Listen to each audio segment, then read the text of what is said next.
Okay, guys, welcome to the stream. I hope everybody enjoyed their new year. Hope everybody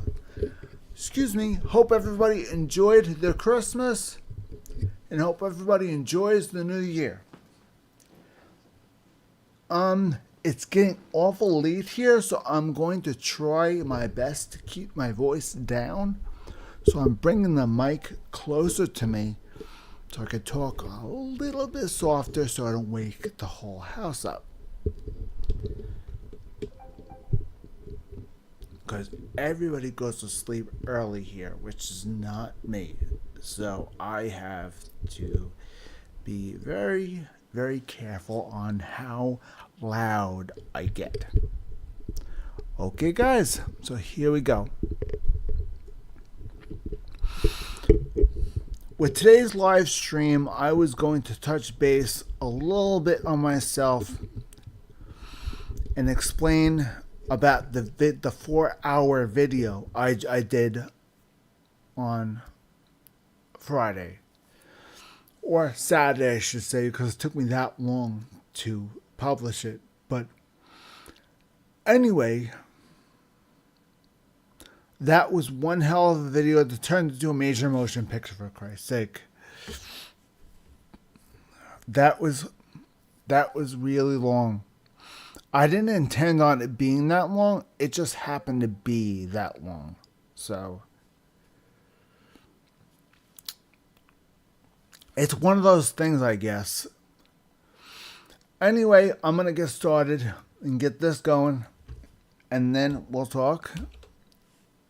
When you guys get in, we'll give a little chat. So, a little chit chat here and there.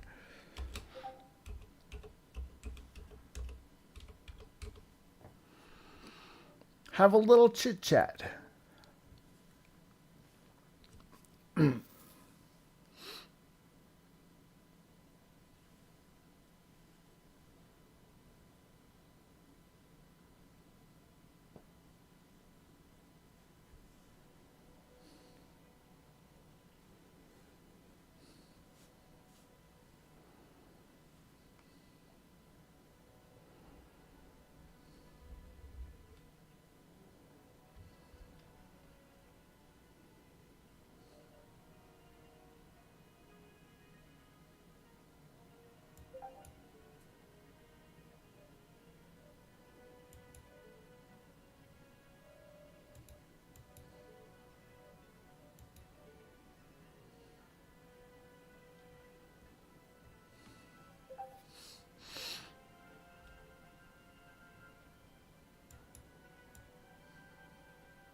Okay, everything is all set up. Everything's all squared away. Now let's get started with the chit chat. Let's see if we can set the window screen up. I don't know why this keeps getting all messed up. Every time I try to fix it, it keeps getting messed up.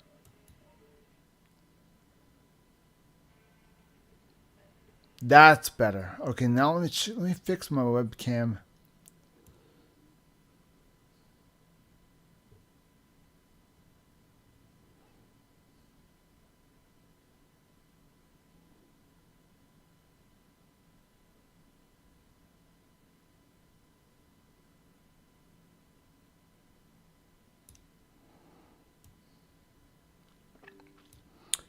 Make sure my webcam is not gigantic.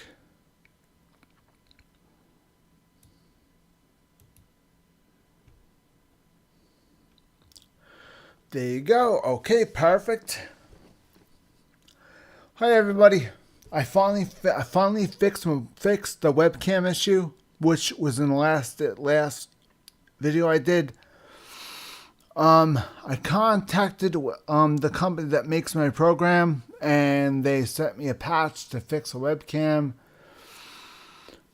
Apparently, there's something going on with the plugin I had, and the plugin got outdated, so I had to update the plugin to get the webcam working again. It was very confusing and very odd, and I didn't understand it, but now I do. So we move on.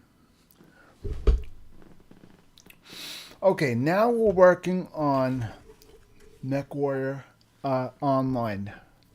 So now, MechWarrior Online, after Christmas, obviously, the Christmas holiday, they had an event, and I'll show you the event. During the Christmas holiday, they had an event called Stocking Stuffers. Phase 1 and Phase 2. Phase 1 was the beginning part of December. Phase 2 is the end. Okay? Now, Faction Play Winterfest was for the end of December and the beginning of January. It was a very, very limited event.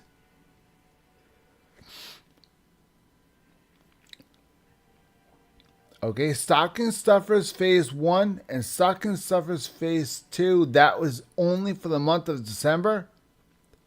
Holiday Bonus Event was December 31st. Advent Phase 2 and Phase 1 was the December 1st to December 13th to 24th. They offered a lot of stuff, but you had to really work hard to get it. And a lot of these challenges were extremely difficult. Some of them I was able to get, some of them I wasn't able to get. So, it is what it is. You do your best. That's all you can do is do your best. As I said before, playing World of Tanks or playing this game in Christmas time is a lot of fun. Playing online games in December is a lot of fun. That's why you have to kind of like give each game a little bit of time in the month of December. Try to give this game and World of Tanks a little bit of time in December. You don't have to dedicate a lot of time. Just give them a little time each day and work on it so that you can take advantage of what they have to offer. This game in particular had a lot of stuff.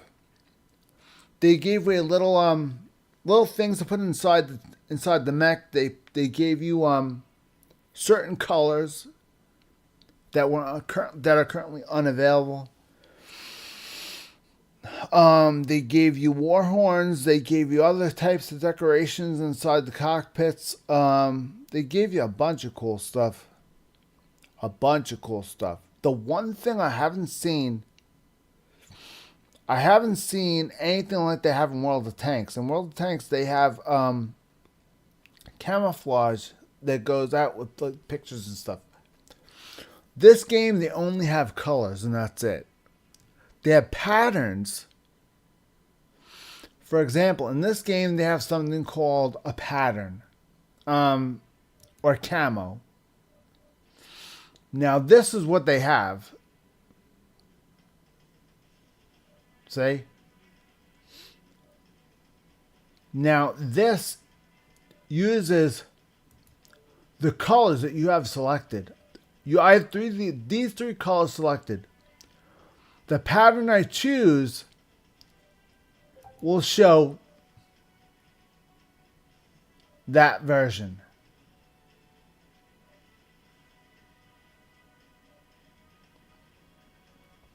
See? Each is different.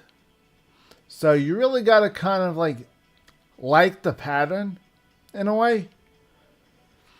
Me personally, I went with the faction I'm with. I went House Davion.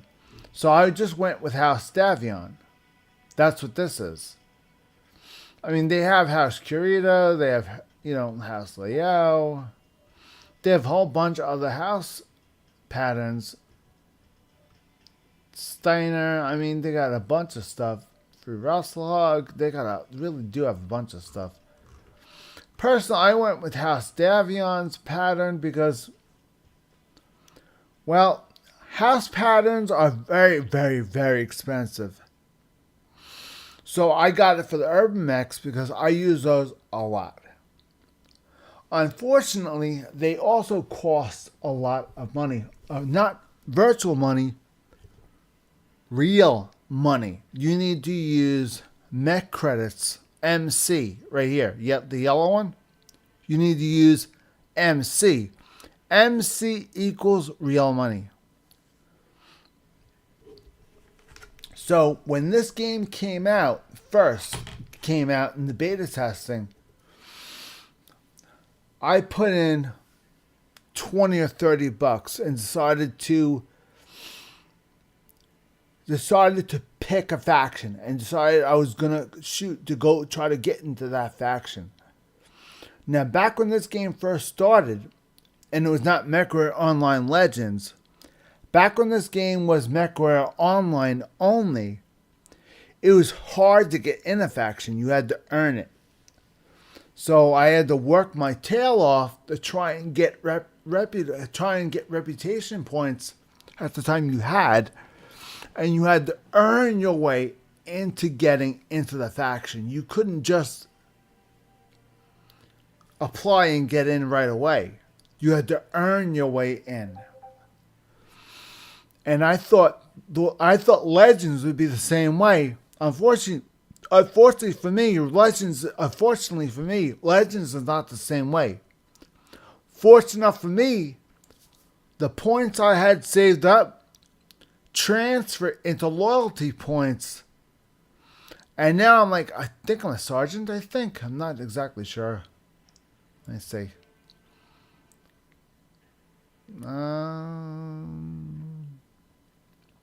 I think I'm a sergeant. I think so. I'm not sure. Let's see. Let's check my rank, because I'm not exactly sure. I think I'm a sergeant. I'm not exactly sure.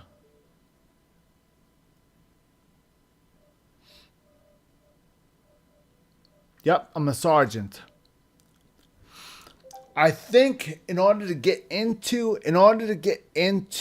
House Davion, you had to be a sergeant or higher in order to get into House Davion. Most of them you had to be a corporal or private, But House Davion at the time was the hardest one to get in. You had to be a sergeant or higher. So here now, I mean, you don't need, all you have to do is just say you want to join, click join, and you're in. So they made it easier now. So now, instead of doing all this work, all I do is wait for the next game to come out and just click. And of course, I didn't need to spend all that money on a camouflage for one mech, for Christ's sake. Granted, this camouflage here, cost me about 16 American dollars and 1,000 mech credits for one mech and all its variants. That's it. That's crazy. Let me give you an example. Ready? See? All these mechs have the same camouflage.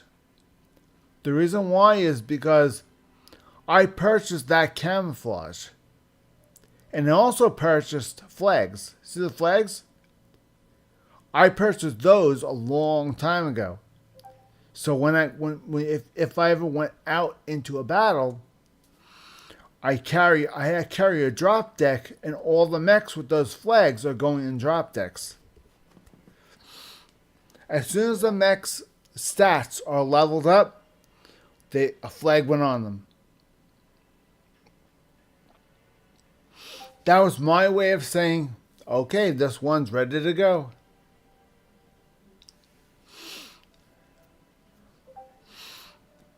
Now I just don't have time to put flags on all of them. So plus I don't feel like it.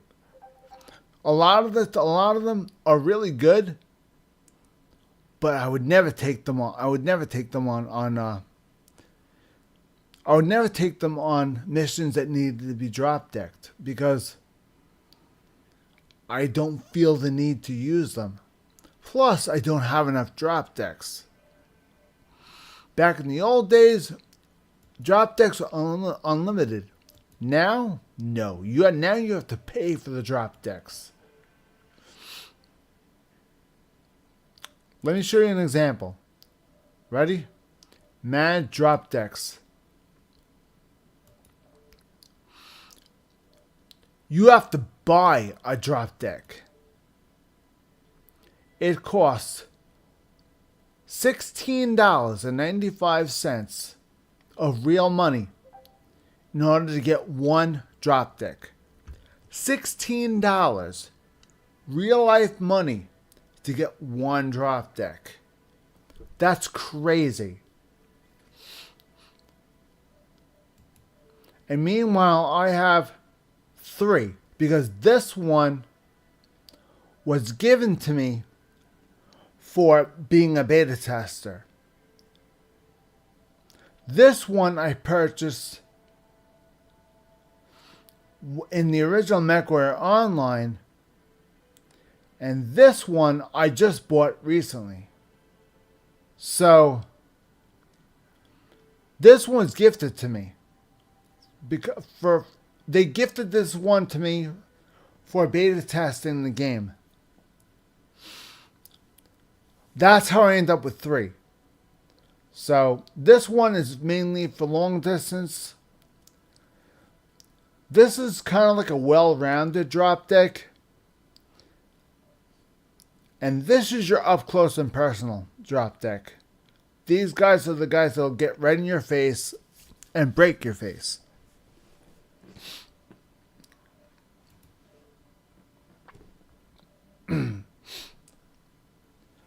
Alright, now, faction play is part of everyday life in this game.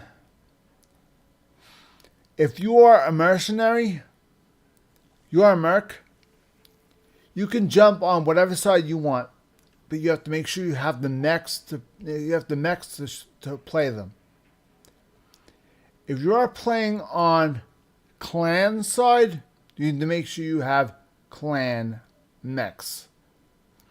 For example, a drop deck is made up of, let me show you what a drop deck is. A drop deck, let's say you came in this game tonight and you wanted to be on clan side, okay?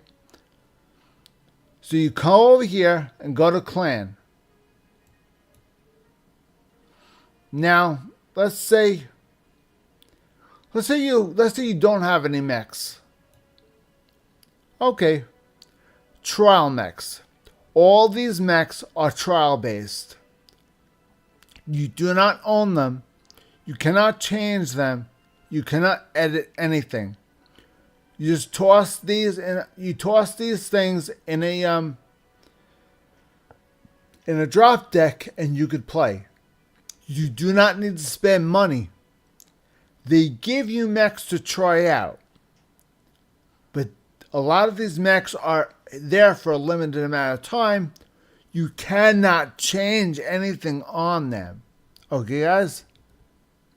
If you like them, you can write down the name and the model number on a piece of paper, and then you can go to the store and then buy that mech. If you like the way it runs and you like the way it plays out, you do well with it, then you can go in and buy it. Kind of like road testing. This game allows you to road test the mech before you buy it. That's what trial mechs are all about. Let's say you're not doing that. Let's say you're going with Inner Sphere. You're absolutely new in this game. You never played in your life. You have no mechs. All you have is trial mechs. Okay. Let's say you want to play with Inner Sphere. Okay. These are your light mechs. These are light mechs, medium mechs, heavy mechs, and assault mechs.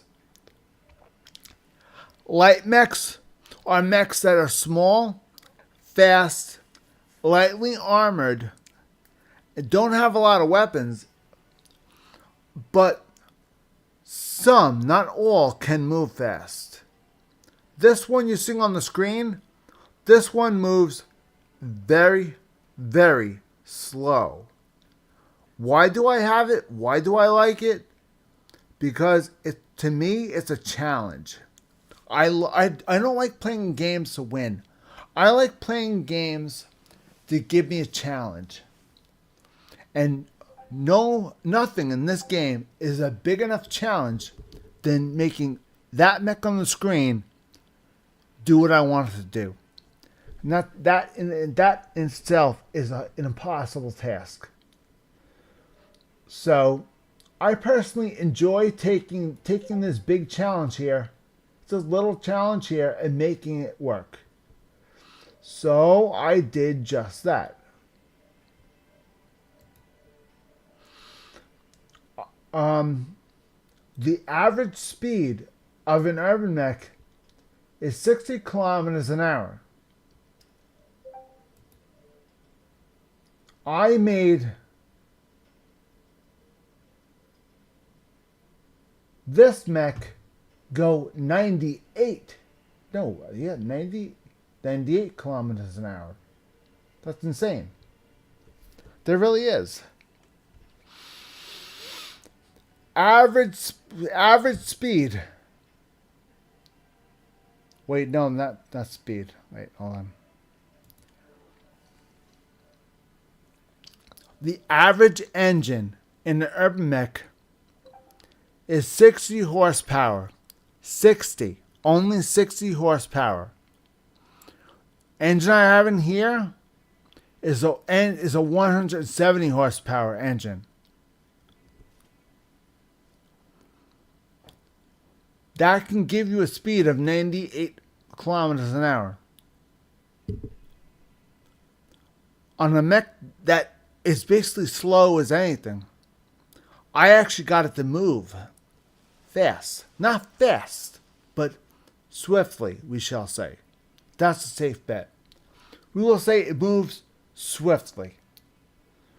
In order to do this, it had to be lighter. For a very small mech, it's awful heavy. So I had to use an engine called a light engine. Okay? They have two different types of engines. Standard, extra large, which is heavy, and light. I had to use a light engine instead of a standard one. Okay? That was in there. Using light engines, immediately the weight is reduced. The amount of slots it takes up is much higher, though. Its tons are lower. The cost, the amount of C-bills it costs, is about around the same as a standard. Go figure. It's about the same as a standard. I'd have to say, personally. 70. Yeah, it's about the same as a standard if you think about it.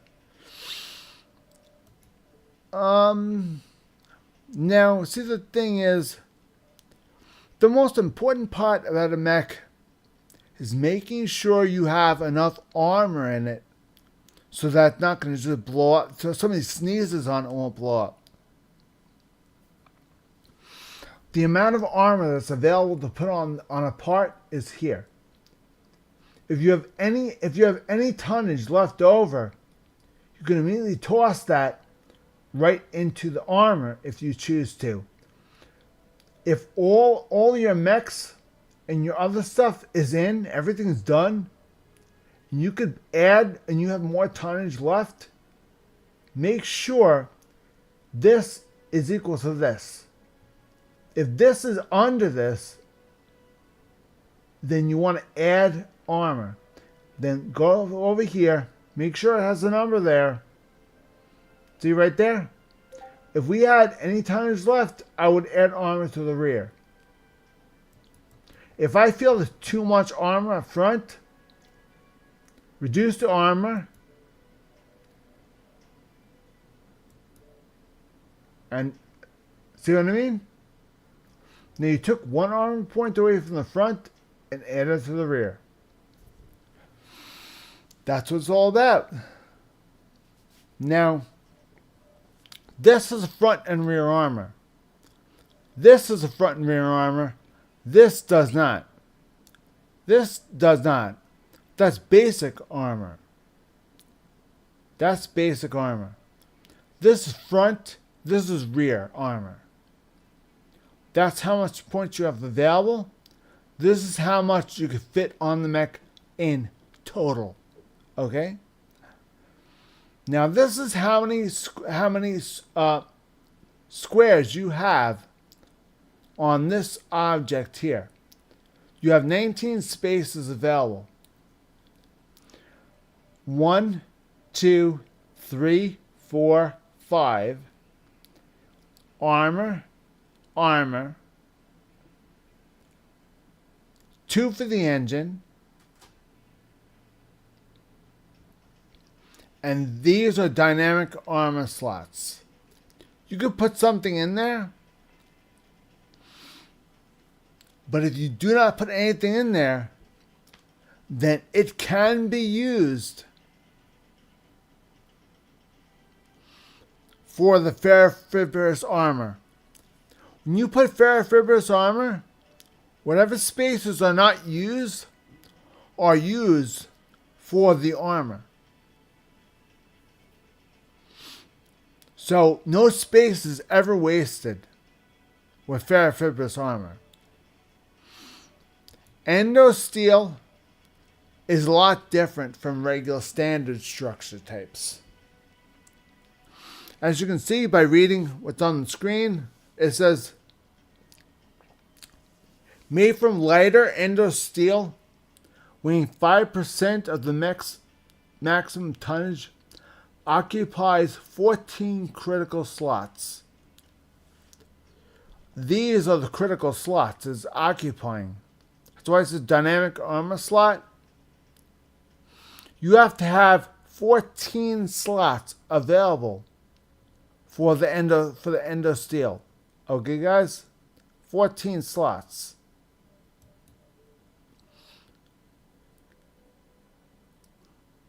Okay, the ferrofibrous armor requires 14 slots.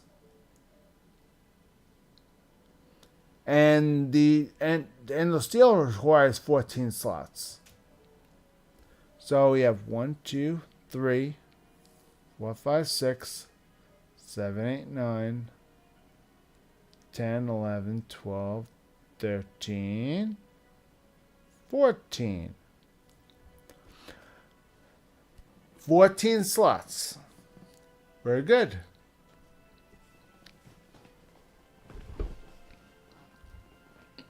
Fourteen slots have to be available.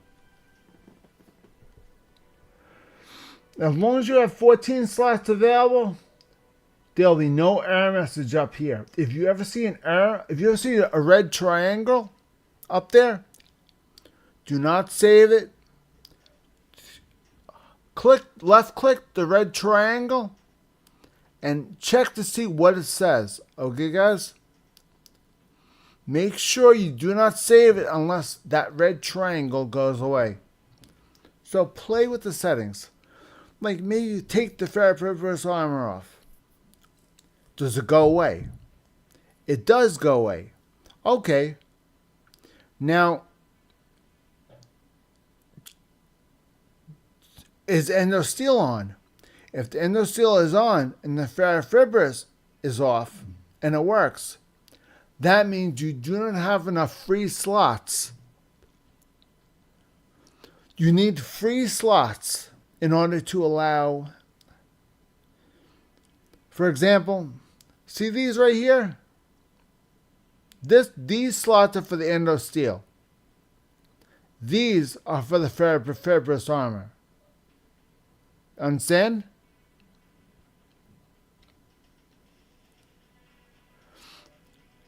See structure slot. A segment of lightweight endo steel structure. This is part of the endo steel. Dynamic armor slot. This slot may be required to mount Fairfiber's armor if it's not used. That's how you can get away with using it, and that's why I don't have an error message up there, because I have more than enough slots available in this mech for both to be used. See, the least amount of stuff you have in the mech, the more you can add both.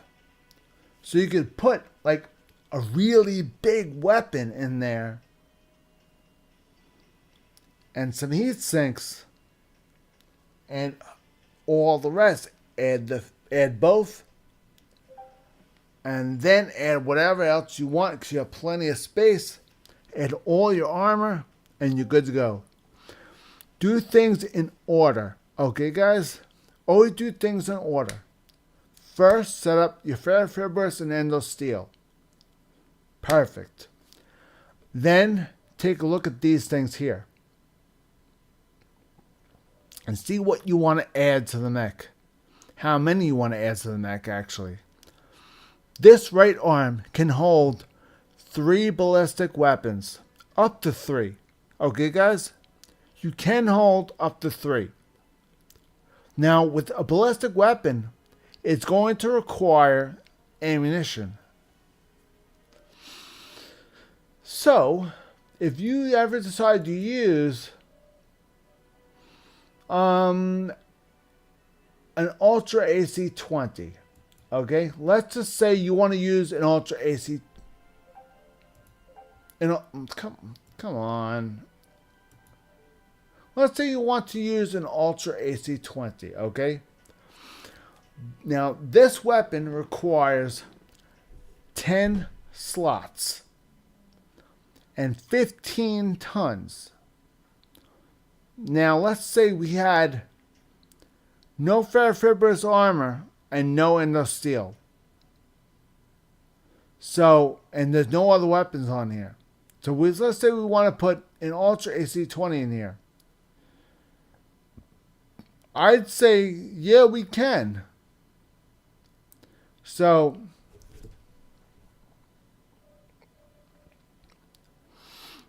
one, 2, 3, 4, 5, 6, 7, 8, 9, 10.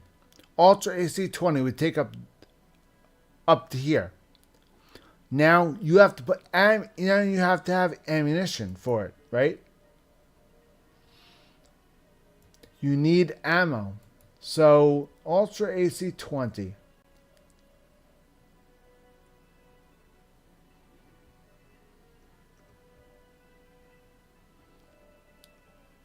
AC-20 ammo. 1 ton, 1 slot.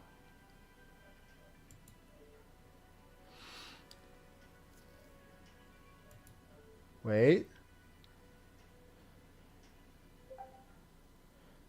And it gives you 10 shots. 10 bullets are in one. Okay, so if you drag 1, then you only have 10 shots. That's it. 10. One slot, one segment is 10 shots. For that big, huge, heavy-hitting weapon, you only have 10 shots. When you add bullets, you have no way of refilling it. You're pretty much dead. You're dead to the world. Ballistic weapons are really awesome. They're very cool. Everybody uses them. The drawback, you need ammo. So, fine. You use the small ones then. Use the AC2s. Right? They only do 0.5 damage. Not a lot. So, have an AC5. It does 1.1 point of damage. 1.1. That's nothing. It truly is nothing. That's horrible. That absolutely is horrible. I mean, think about it. That's really horrible. But there's really nothing you can do. It's like having a machine gun. Really, that's all that is. Now, let's say you have a medium pulse laser, okay? Now, lasers do not require ammunition. Lasers are fired sometimes with a beam that stays out, sometimes with a beam that's out for a couple of seconds, then it goes away. Sometimes with the beam that comes out like this. Now, why would you want a beam that goes on and off and on and off like that? First off, the amount of heat that is generated by that weapon is not as high if it's turning off and on a lot. It's not going to generate a lot of heat. Okay, guys?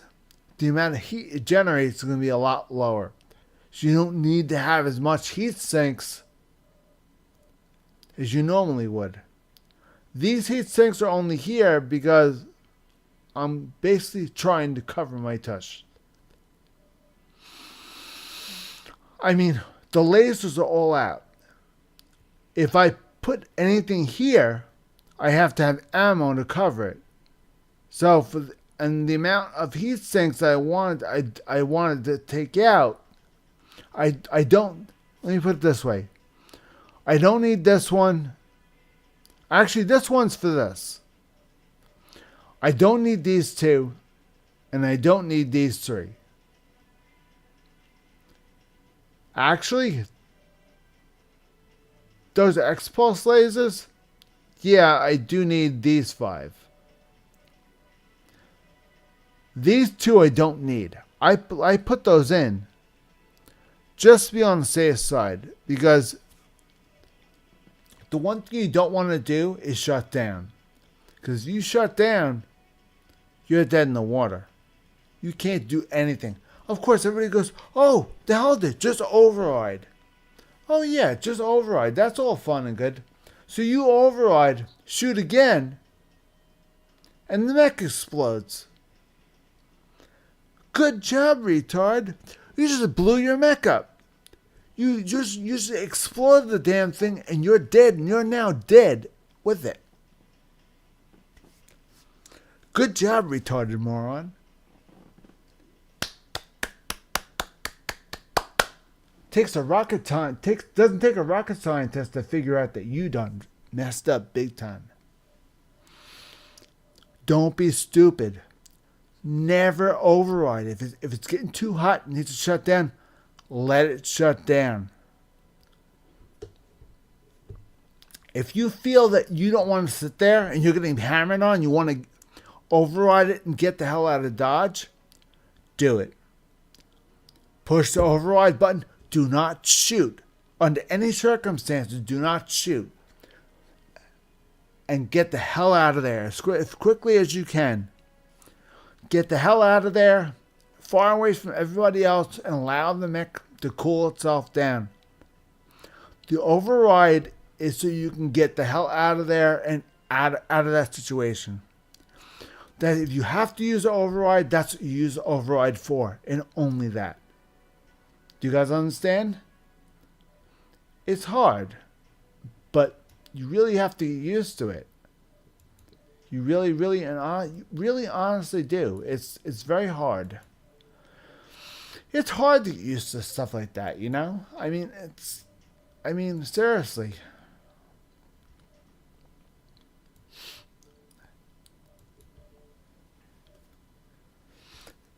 Getting used to making a mech work. Making it do what you want it to do. People think it's easy. To be honest with you, it's really not easy. To make a mech do what you want it to do is generally not that easy. Granted, you can. This is a clan version. This is a clan Mad Dog. I'm going to show you guys something. I'm in a sphere. And I have clan mechs because I used to be a mercenary. I decided not to sell my clan. I decided not to get rid of my clan mechs because personally I like this mech a lot. I enjoy playing this mech. So I can go and quick play this clan mech even though I'm in Innisphere. I can still play a clan mech even though in the Innisphere I can play a clan mech because you can play whatever you want in quick play. Faction play, you have to play what you are. So if you want to play faction play, you have to play Innisphere mechs. So if you want to play faction play, click Innisphere or clan, depending on what you are, what you choose to be. And then take a look at what you have and make your drop deck based on what you have. Now, I do have a full drop deck of mechs for clan if I had to. This is a 2C version of an urban mech. This is a Nova. This is from Clan Jade Falcon, I think. I think the Nova was originally built by Clan Jade Falcon, I believe. Mad Dog was originally built by Clan Wolf because they caught a destroyed vulture, a Davion vulture, and they were unable to get any technology out of it, but they looked at it very carefully and decided to make a mech that looks like it, but is nothing like it. Granted, it does look like a vulture, but it's nothing like a vulture, I'm telling you. This actually, honestly, this is much, much better than a vulture. A Mad Dog has... The only thing I don't like about the Mad Dog, if you aim anything at these missile bays here, it'll cook off the missiles and it'll blow this to smithereens. If you don't have a case, it'll blow this up and damage everything around it. You have open missile bays with missiles standing right there. All you have to do is fire at the missiles, cook off the missiles. The whole torso explodes, shakes the arm off with it, and does damage to the core. If you, instead of aiming for somebody's arm, aim for the side torso. Because the side torso is destroyed. Arm falls off with it. Arm has full armor. But it doesn't matter. If the torso's not on to hold the arm on, there's no point in even shooting the arm. The arm will just fall off. There's nothing to hold it on. You see, in this game, you have to understand one thing. This game is all about a mech is separated by segments, okay, guys? The center torso is what's called the body of the mech. Okay, guys? Picture a mech like a person, right? The center torso would be our chest, you know? That's center torso. Head. Left torso, that would be the left side of our bodies. Okay, guys? Let's say somebody blew off the left torso. Somebody blew off the left torso, what would happen with my arm? Arm would fall off. I'd have no arm. If somebody blew off the left torso, my arm would fall off, and all I would have was my right. Understand? So if you want to blow somebody's arm, do not hit the arm, hit the torso. You waste less shots, you take less damage by hitting the torsos. Most people just bypass all that and go for a headshot. Headshots are not easy. And I'll tell you why, because headshots are very hard. Let me give you a perfect example of a headshot that is nearly impossible. Let me see. Some headshots are easy. Some headshots are not that easy. These are very easy to hit. Headshot. Very easy. I mean very easy. These are pretty easy. These are very easy. These, they're okay. I mean, they're okay. This one, Vulture, not that easy. Mad Dog, same as a Vulture, honestly. I'm telling you guys, the Vulture and the Mad Dog are almost exactly the same mech.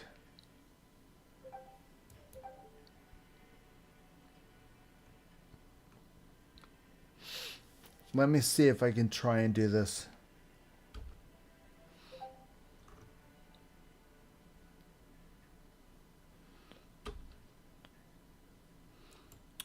Okay, now see this? Right here? That's a cockpit glass right there.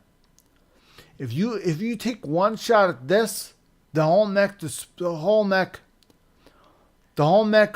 falls down limp.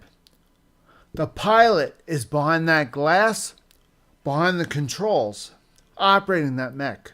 Okay, guys, that's you. If they penetrate that glass and they kill you, the whole mech falls to the floor. And they get a perfectly working mech. Which means if you're dead, they get what's called a salvage bonus. Every time you die, the other team gets what's called a salvage bonus. Salvage bonus gives you an additional C-bills toward successfully retrieving a fully working mech. That's one reason why you never eject out of a mech.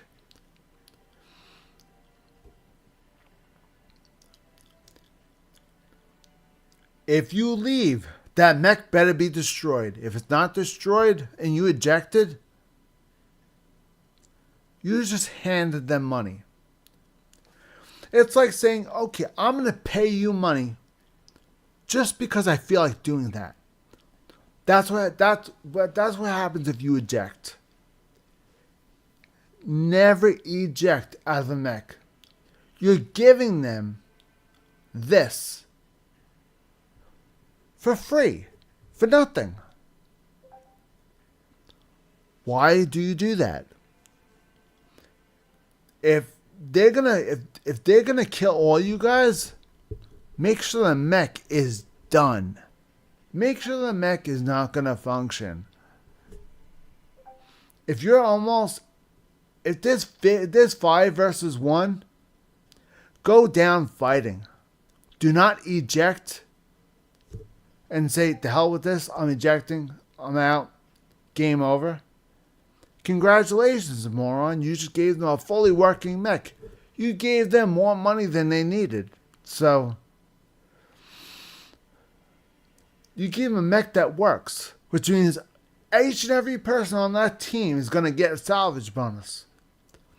You do not do that. Under any circumstances, do not do that. Do you understand? Everybody understand that. That's absolutely wrong. Beyond a shadow of a doubt, you do not do that. That's bull. Anybody who does that they're a pussy. To be honest with you, if you do that, you're a pussy. Because that's horrible.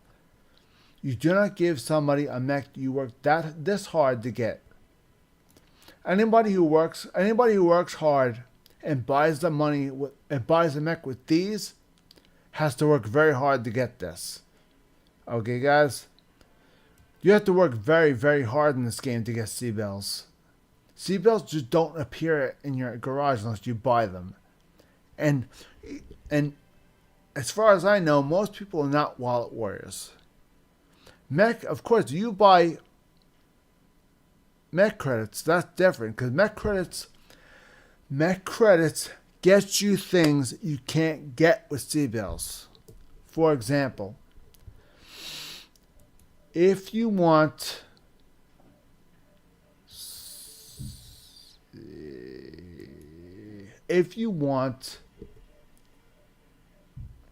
camouflage, right? Say you want different camouflage on the mech. Okay, tiger camouflage. That's nice. Let's say you want that for shit's sake. Okay, 750 mech credits. Okay, write that down. 750 mech credits. I'm gonna have that. See with what colors? What colors do I want on that? Let's try dark blue, maybe, and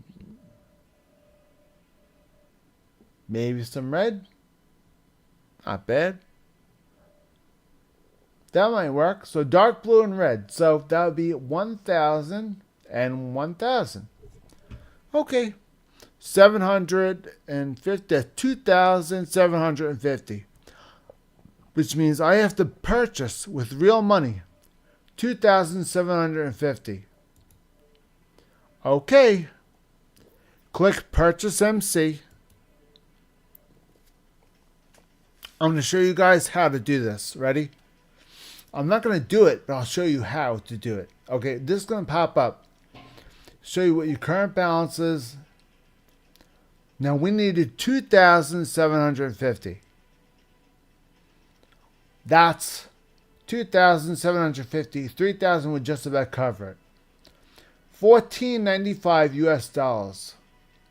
Push this. It's going to give you the payment options and stuff like that. You use major credit card, whatever the hell else it does. You pay for it. Thank you. It should be showing up in game any minute now. X out. Back to game. And they'll be sitting right there waiting for you. That's how you get mech credits. If you want mech credits so you can customize your stuff, you can. Mech credits are also used for this. Let me show you. If you want to get more SP, special points, and you want to convert these points to special points for this mech, then all you have to do is, and see it says C-Bells, right? Using C-Bells to convert them. Now, let's say you didn't have C-Bells. Shit, what do? You have mech credits, but you don't have C-Bells. We could fix this. You don't have C-bills, but you have mech credits. Go down here. Now, looking down, look at this here. This says GXP, right?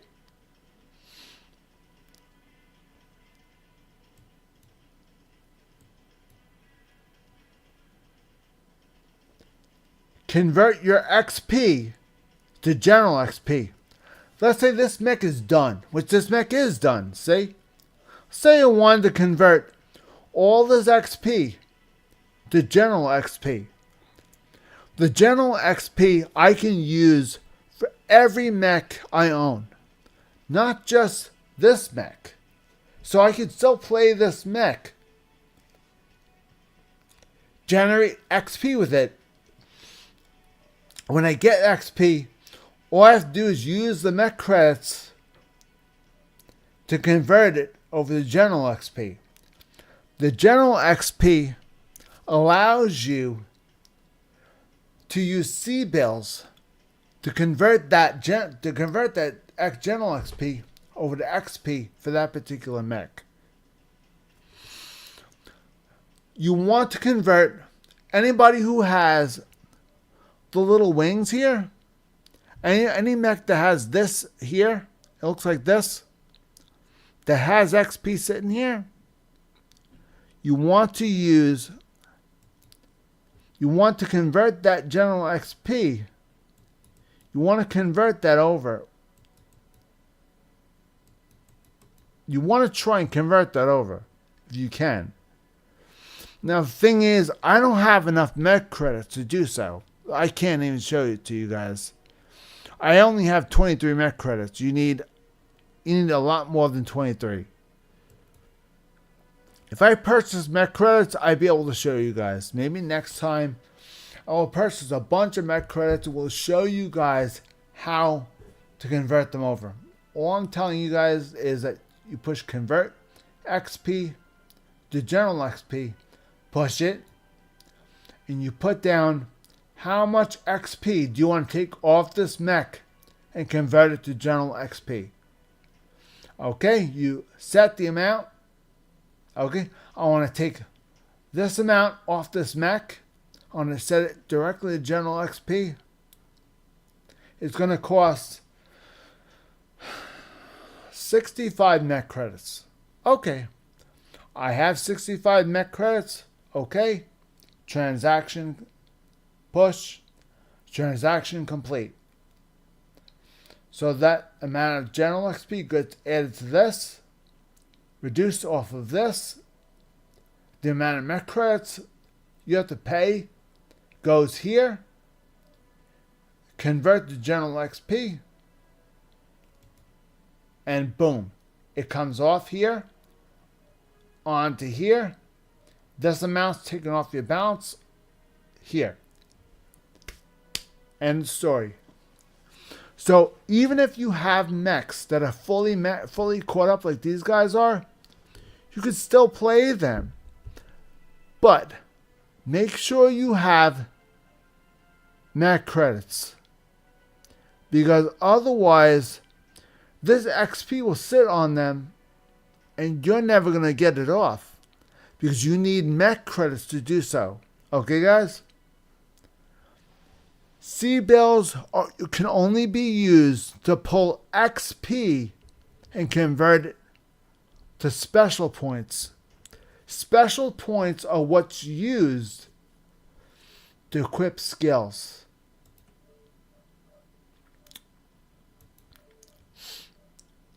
Special points, SP. You need special points, these things, in order to add these skills. You need these things right here. Okay, guys?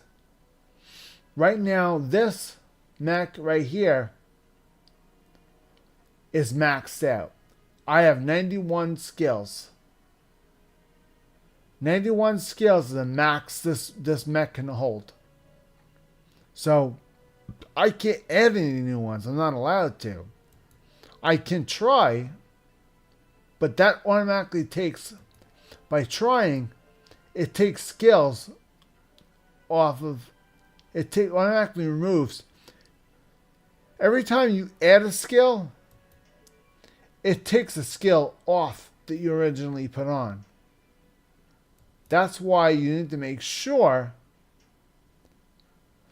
if you don't like the way the skill tree is, you could respec it.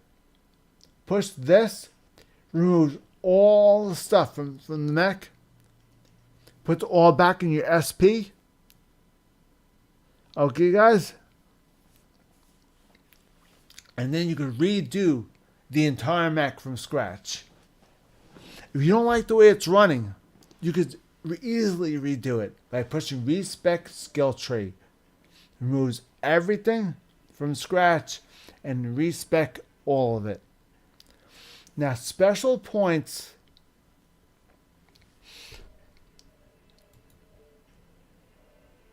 Don't forget, they have special points, general experience points, historic experience points, and mech experience points. The general points are the ones that you convert, that you have to use mech credits to convert to. This is general experience points. Historic experience points you get little by little by playing the mech and owning it. By just simply owning it and playing it. Not doing anything else but owning it and playing it. You gain historical experience points, HXP. HXP is not used for anything. You could use HXP to convert over to SP for C-Bells. General experience points can be used for converting with C-Bells. Now, general experience points are gained by using mech credits to convert XP from other mechs. Historic experience point is used for playing that mech. Every time you play that mech, you gain experience points. That mech experience point you're going to use for this. And little by little, when you're completely maxed out, you then get experience points for the mech, and you get the same amount of experience points added to historic experience points.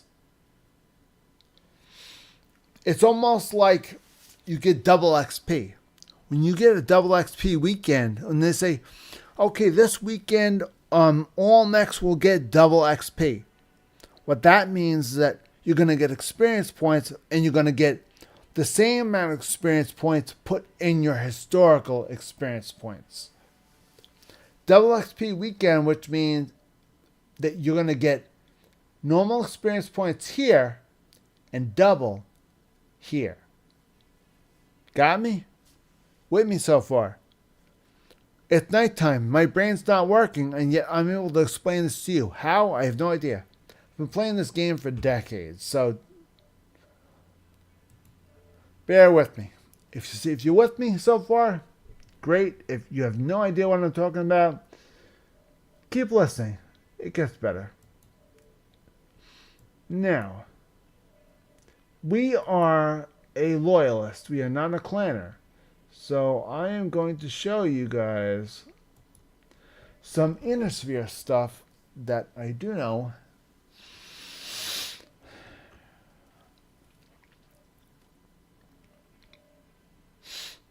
I'm going to show you the stuff that everybody likes, and that's the big guys. The assaults. The mech that I recently got that cost me about 9 million.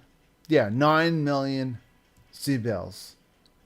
I had to grind my tushy off for a long time to get this big boy. He is huge. This is called an Atlas. House Steiner. originally created this to guard their palace. They have like probably about 3 or 4 of these guarding Steiner's palace. Of course, they have flags behind them because all house mechs have their respective flags behind them. This should be a Steiner flag, but it's a House Davion flag, so because I'm in House Davion. But all houses help each other. So it would make sense for a house to have another house's mech because they all help each other. They don't care. So you want to buy one of our mechs, go right ahead, have field day. Why? Because House Steiner's not going to try and take over House Davion's land. House Davion's not going to try and take over House Steiner's land. They don't care. You want to buy a mech from us? Go right ahead. Have field day. The houses can get along. They don't mind. It's the clanners that don't like the houses. Why? Why do the clanners not like the houses? I'll show you why. This is one star system. Okay, guys? This is another star system. A completely different star system. Now, the clanners are shoved into the star system, and there's not a lot of space for them to take over. I mean, really not a lot. I mean, you have all of these clans and not a lot of planets. What I'm confused about is that there's planets here that I don't think anybody... actually, no, one did take over that one. Let's see. Yeah, another one took that one. Let's see. Is there any planets that wasn't taken over? Nope. Clan Ghost Bear has that one. Now I know why Clan Wolf took over what they took over. Because all they have is this. That's it. See, Clan Jade Falcon has all these. Now, if you look at the faction play map, you don't see a lot of greens here, do you?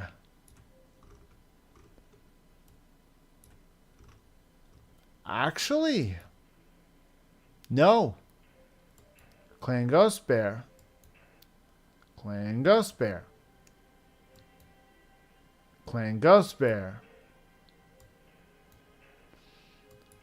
This is all Clan Ghost Bear. Because they only have one planet, and that's their home planet. So they're expanding their territory to the star system.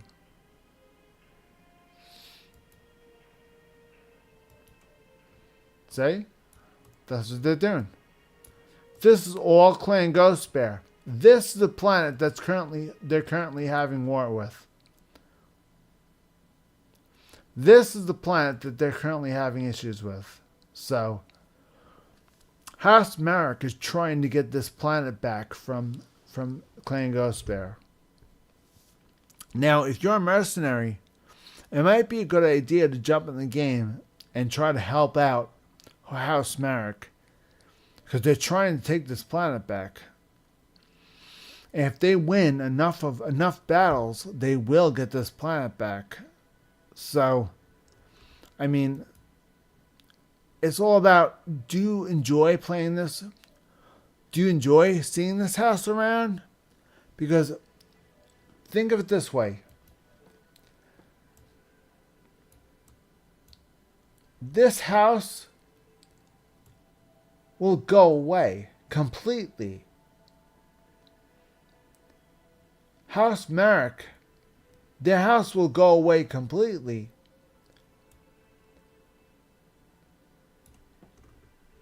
If this is taken. So, I mean, I don't think really anybody really cares right now about them, because This is not House Merrick's territory. That is. It's just that House Merrick, Clan Wolf,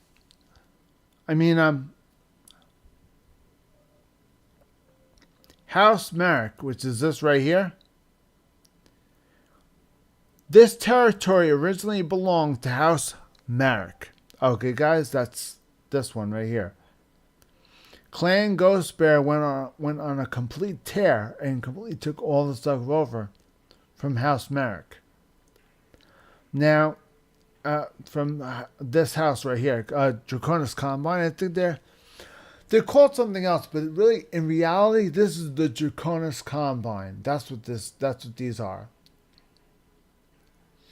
So all this red here and all this all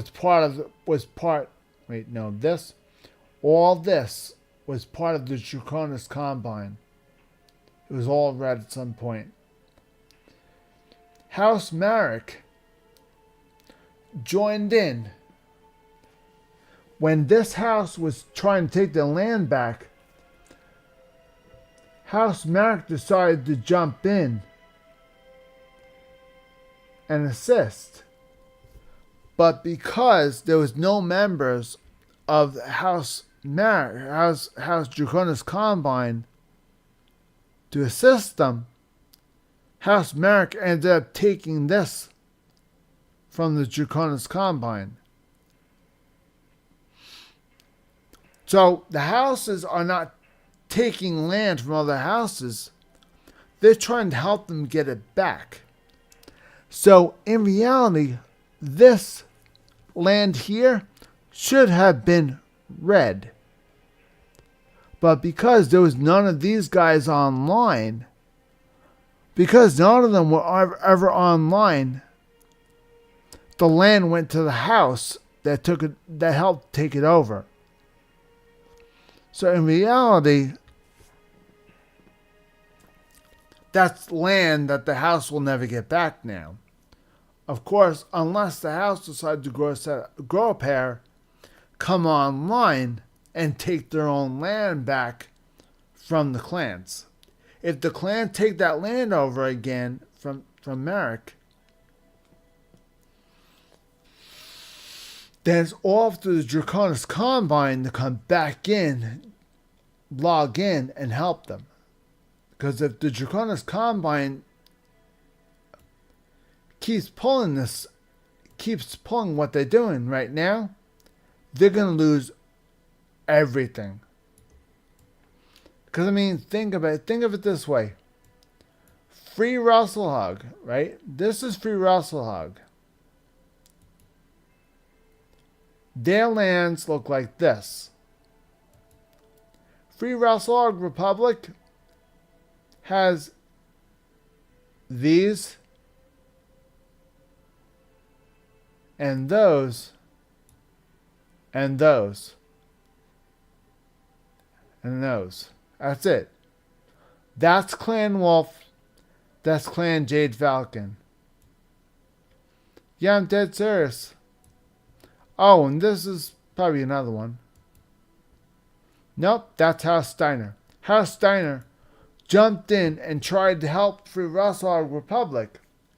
And because there was no Free Rustlehug Republic on, House Steiner ended up getting awarded that planet. Because they came on to help House Rustlehug because there was no members of House Rustlehug on, and none willing to try and take it over. They lost the planet to the house that jumped in and helped. So, for example, if you have a planet being taken over by Clan Wolf, right? And that planet was owned by Free Rustlehug, right? Let's say you and your friends, say 16 of you guys all on Clan Steiner, right? All 16 of you and your friends are all on House Steiner. All 16 of you guys agree. You guys want to jump in. You guys want to help this house get their land back.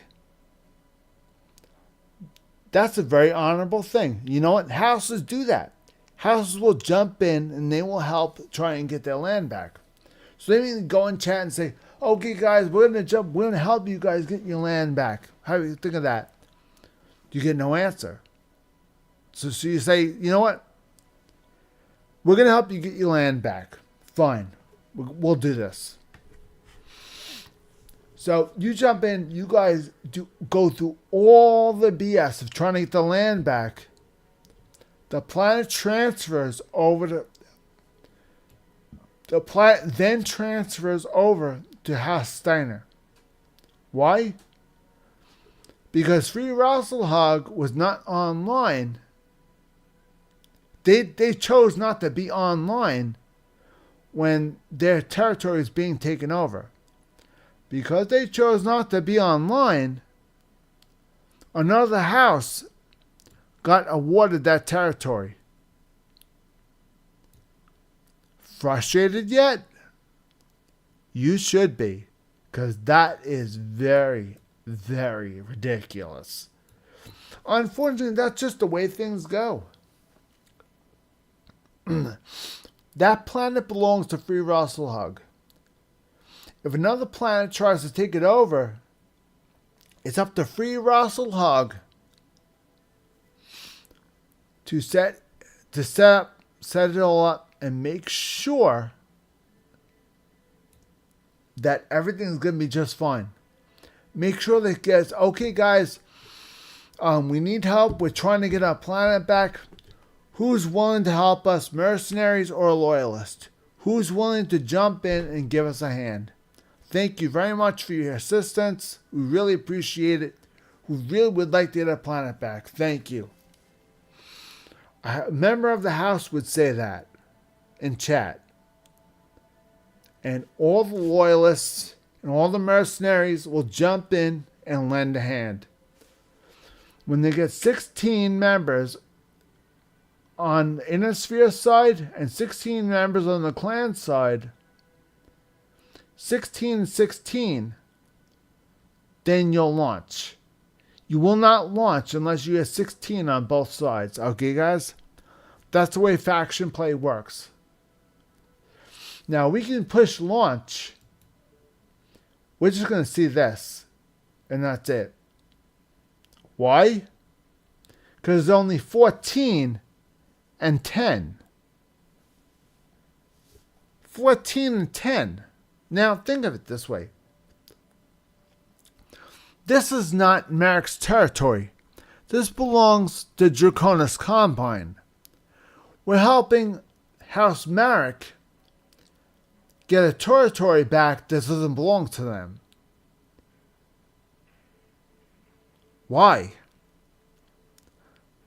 Why don't the Draconis Combine get their asses in there and take the territory back? That territory does not belong to House Marek. That territory belongs to Draconis Combine. This territory here belongs to the Draconis Combine. This territory here does not belong to House Marek. They jumped in. They took over this part of it. But this is not their territory. I mean, or is it Free Rasselhag territory? I don't know. I don't know where the borders are anymore. So, it could be Free Rasselhag's territory. It could be.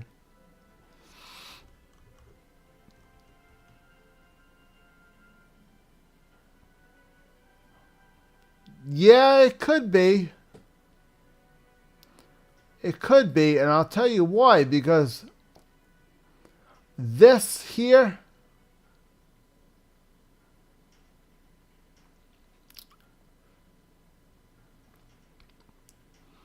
I think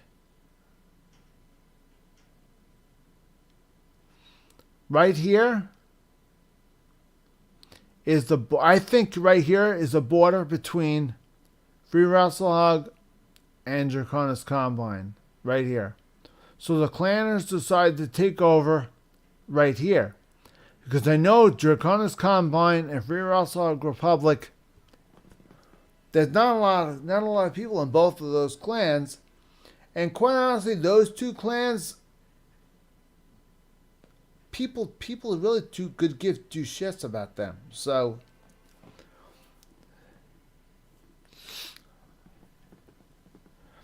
there's a lot of houses that people really don't care about. So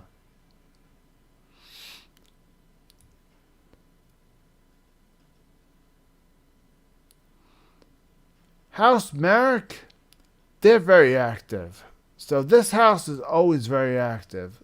So you will see them jumping in every time. Whether the other house is on or not, they'll jump in. And sure enough, for example, if my house Davion jumped in, we would even get that territory. Yeah, they're serious. If House Davion decided to jump in whole hog alone, then we would get awarded that planet immediately. That would be our planet. And we already have these. So, I mean, what do we need another one for? Just protect what we have, which is what we'll do.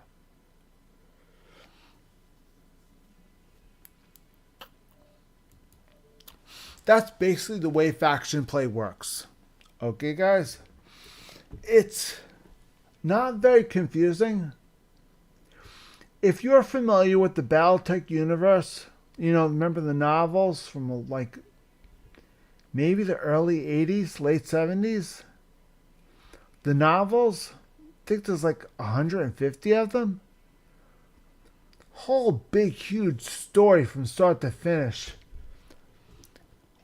If you really enjoy reading,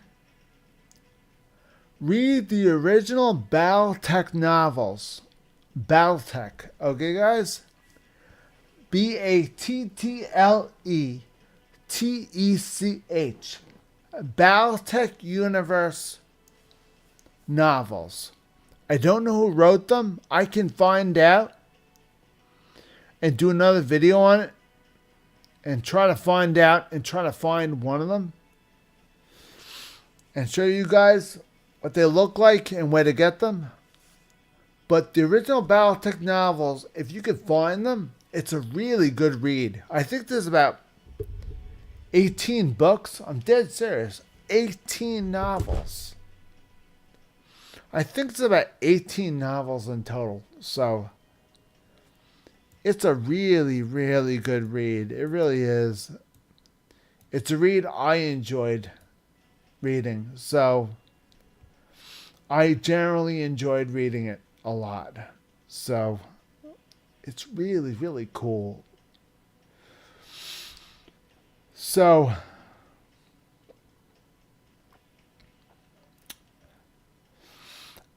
anyway,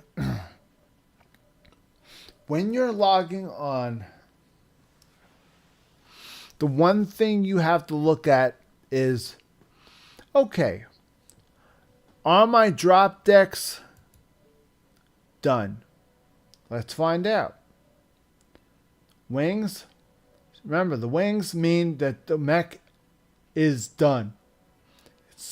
It's spec'd up. It's done. Finished. Weapons are done. These guys are done. These guys are done. Which means all 3 drop decks I have right now don't need to bother. We're done. Okay. So anything I spec up right now is going to be bonus. Okay? The mechs I have right now,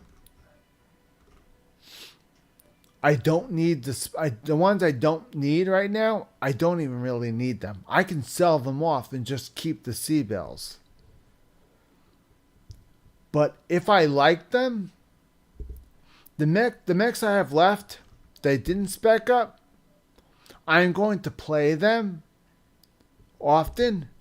And if I don't enjoy playing them, if they're not fun to me, I will get rid of them and buy something else that I think I might like. For example, the Blackjack. That one I purchased and I thought I might like it and I wasn't sure. I didn't really like it. Why didn't I get rid of it?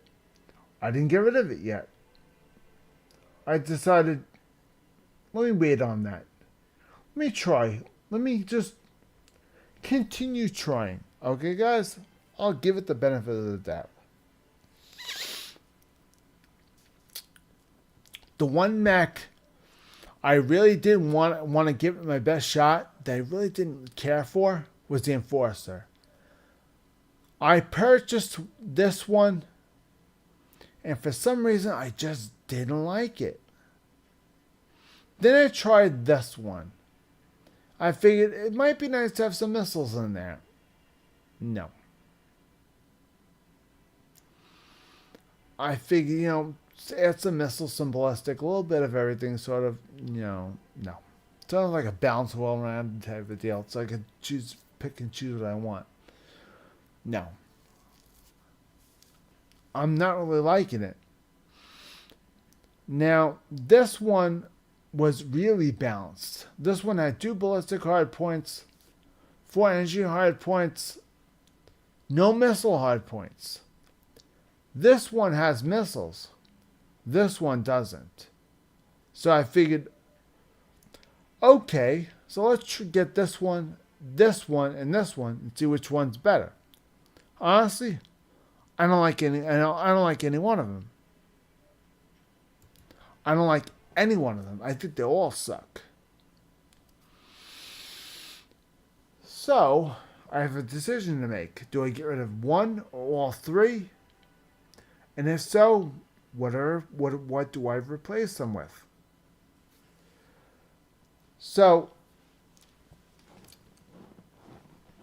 first of all, which one do I not like and why do I not like it? Okay, let's go through this one first.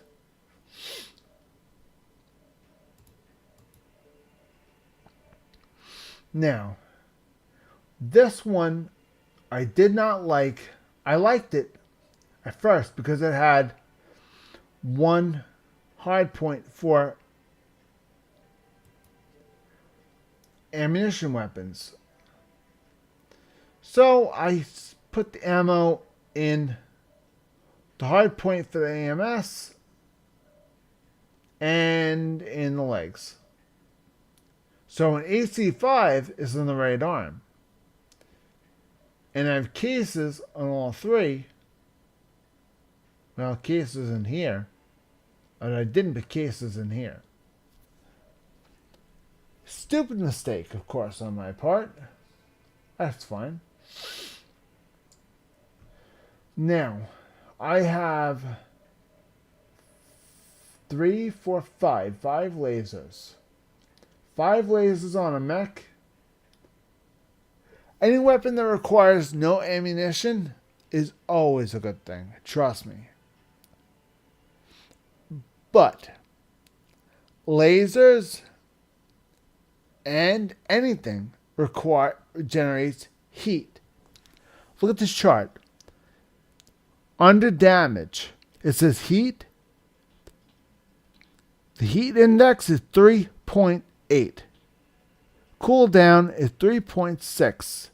Duration 0.9. Okay, you guys understand?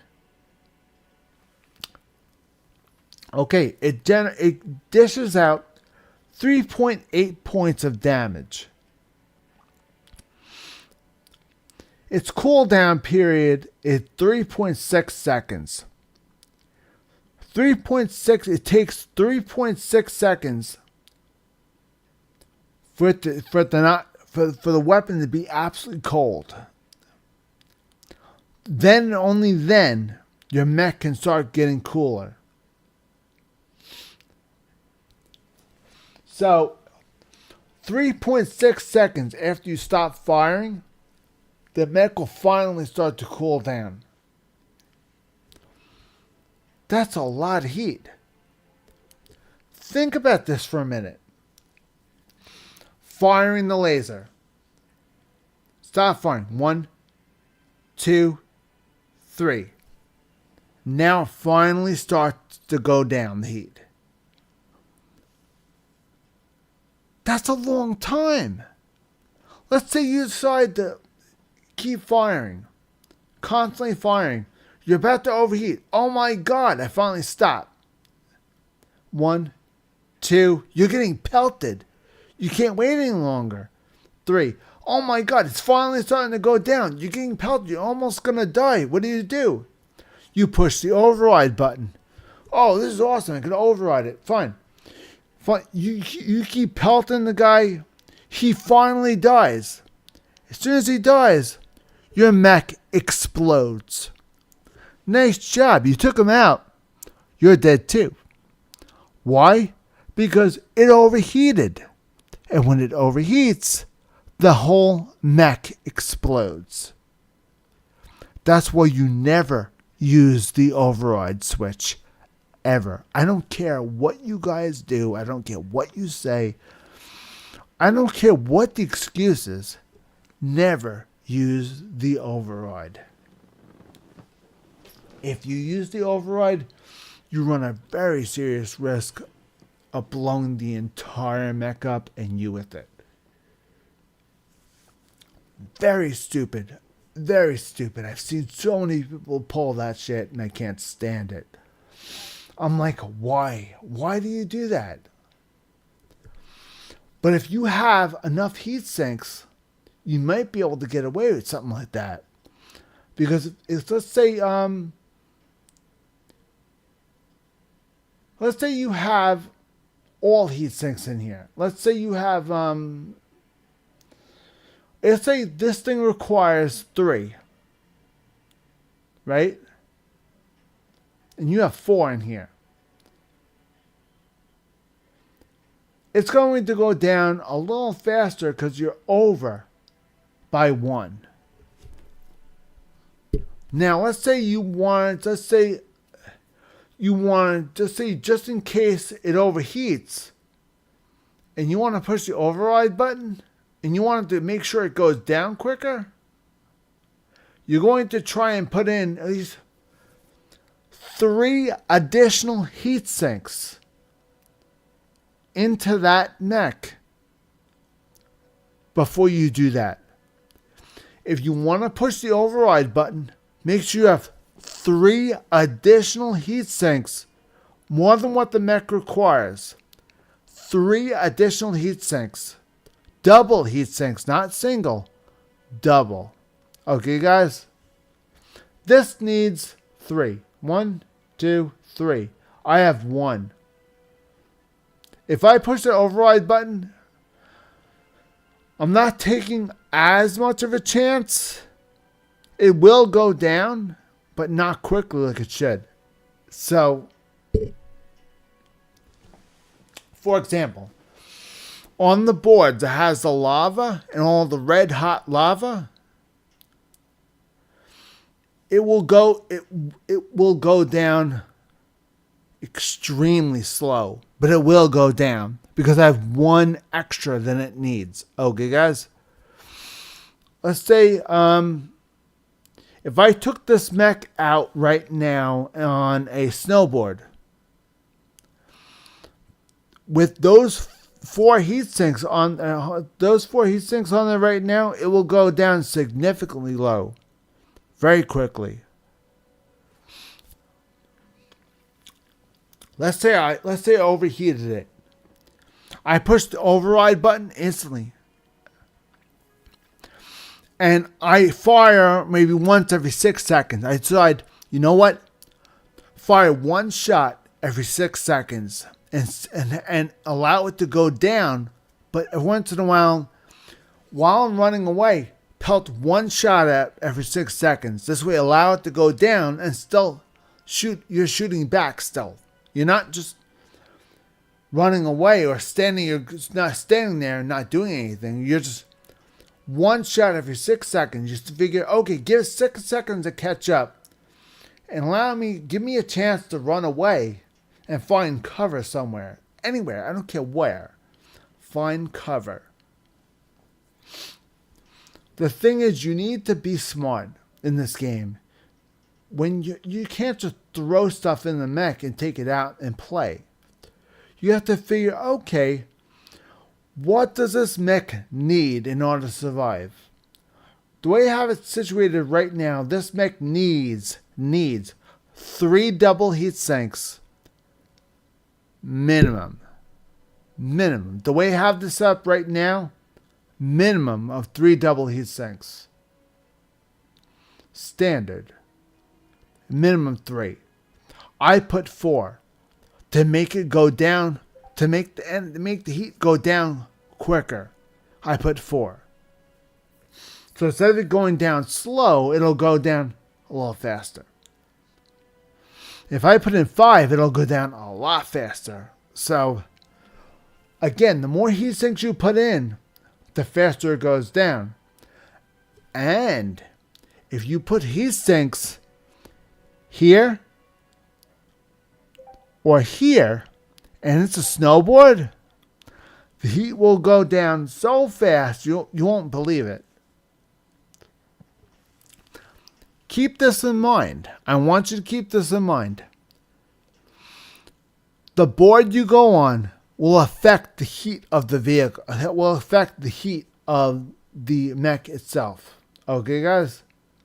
For example, if you are getting shot at and you want to duck into lava just to get away from the fire, you're going to heat up. You are not even firing it. You're going to heat up as it is. Put all your heat sinks in the legs. Okay, guys? Put all the heat sinks you could fit in the legs. If you could fit them in the legs, put them in the legs. By doing so, if you end up being in a very hot environment, but putting the heat sinks in the legs, it will allow the heat from the outside, for example, the lava you're walking through, to not affect your mech as badly. So yes, the heat index will go up, but it won't go up as quickly because the heat sink is there to dissipate the heat. So if all possible, if you can, try to put your heat sinks in the legs first for that reason. Okay, guys? It's a very old trick from a long time ago I learned when I first beta tested the original MechWarrior Online. I realized that if you put all the heat sinks that you have into the legs first, you will realize that your heat index will get lower quicker in the long run. Because all you have to do is look for snow, water. Okay, guys? Snow, water, or let's see. I think snow and water. Snow. If you walk through snow and water, and you have heat sinks in your legs, your heat index reduces faster. Even if you have less heat sinks, your heat index will reduce a lot faster because the environment the heat sinks are attached to. If the heat sinks come into contact with something that can be construed of as cold or as somewhat colder than room temperature, then the heat sinks will immediately get cooler and cause more heat to be drawn out of the mech into the heat sink. The heat sink's job is to suck all the heat out of the mech into the heat sinks, and the heat sink dissipates all that heat out of the heat sink out into the environment. Now, if you don't have enough heat sinks and you're building up heat like crazy, those heat sinks cannot dissipate the heat where they are, because the environment that they're in is hotter than the temperature of the vehicle. So now you understand how heat sinks work. Heat sinks are not just magical boxes that make your mech cool. No. Heat sinks are like radiators in a car. Okay, guys? Let's say you have a radiator in your car. Let's say you bought a car and the radiator is in the back of the car, right? Like the Volkswagen Beetle was back in the 60s. Now, let's say you drove 150 miles full speed. And it overheated. Well, you were driving full speed. The air should have been able to go into that radiator. No, it didn't. Why? Because no air got into the radiator. Why? Because the radiators that are in the front of the car, if you're going full speed, if you're going 60 miles an hour down the highway with the radiator in the front of the car, it will keep the car cool. As long as you have coolant in there, of course. We're not getting into that. We're not getting into cars. Heat sinks are the radiators for these things. One heat sink is equal to one radiator. Okay, guys? Now, the more radiators you have, the more of a chance. One heat sink is equal to one radiator. One double heat sink is equal to two radiators. Okay, guys? Actually, one heat sink is equal to three radiators. I think it's...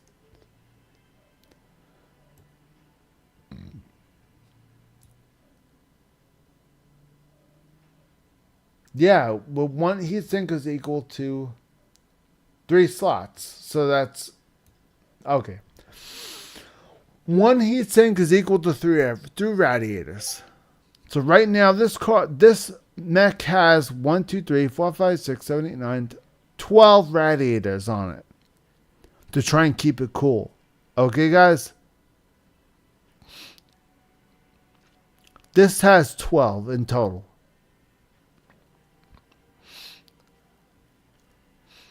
This thing only requires 9 if you're firing normal. If you're going nuts and firing more than usual and never give it a time to cool down, you're going to want to add more heat sinks. If you're going to find yourself in an environment that's hot, you're going to want more heat sinks. Again, save the tonnage for the heat sinks. Always, I swear to God, I beg you, make sure you have extra tonnage for heat sinks. Even if you have to go for like ferrofibrous armor. Ferrofibrous armor and endosteel both will give you enough tonnage to either add more armor or to add more heat sinks. Unfortunately for us, look what happened. You can't add, I don't think you can even add heat sinks where we are right now. Because we need 3 slots.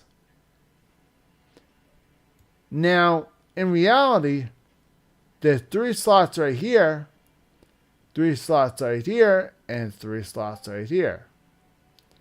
But no, we can't. We don't have enough slots. Mech currently has 1 or more slot violations. In other words, the ferrofibrous armor,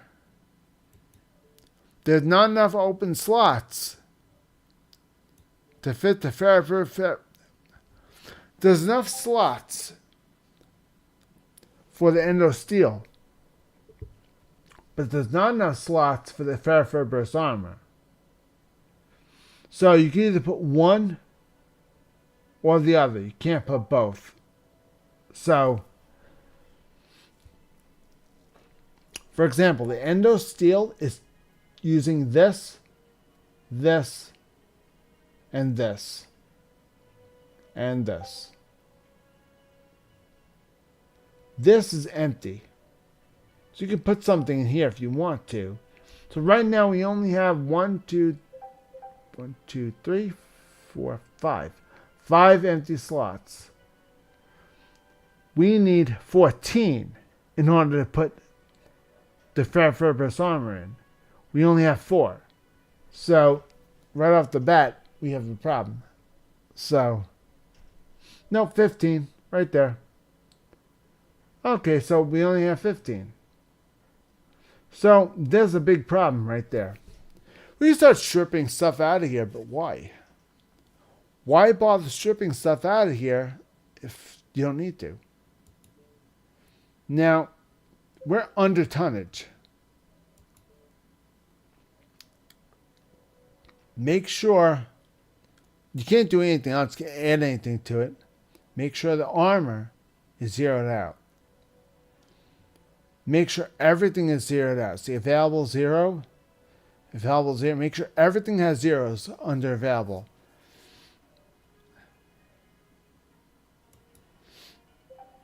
Okay, we're good. Now, frontal armor. 60, let's see, 17. I want 18 in the rear. I always try to keep 18 in the rear. Always. I try to keep 18 in the rear. You can't always do that. You can't always do 18 in the rear. But you at least I try to anyway. So I try to keep at least 18 armor in the rear of the mech always at all times. I try to. But when you have armor like this on the front, you don't want to go too low. So I mean, at least provide yourself with a decent amount in the front and a decent amount in the back. I mean, don't dump everything on the front and then say screw the back. Because what if a light comes over there with the machine gun and shoots the machine gun at it and you're dead?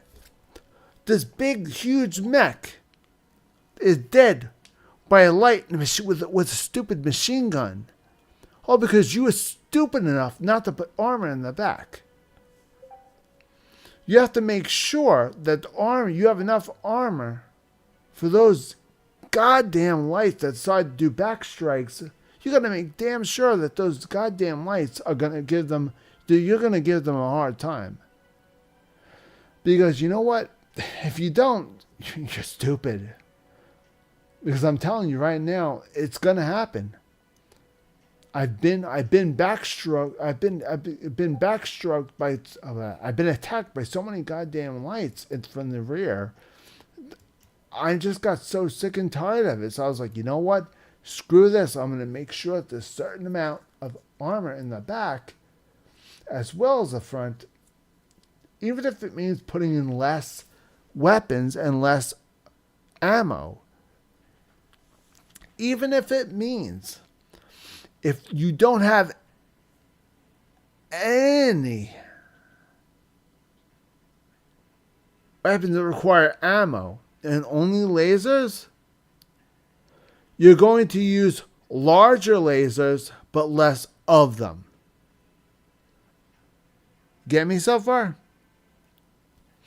Let's say you have 15 laser slots, right? Instead of putting all medium lasers in there, or all medium pulse lasers, put in small pulse lasers. Right? Let me show you. I have a mech that was meant to hold 9 medium lasers. when I bought this mech had 9 medium lasers. Like this. Now, what you could do is, this mech I had bought, and it came with this, just like this. Now, what you could do is, you could put, let's see, medium pulse lasers. All right, pulse lasers are 2 tons. Okay, guys.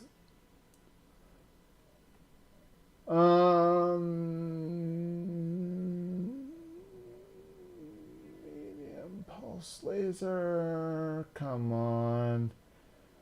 Trying to find one that's regular pulse laser.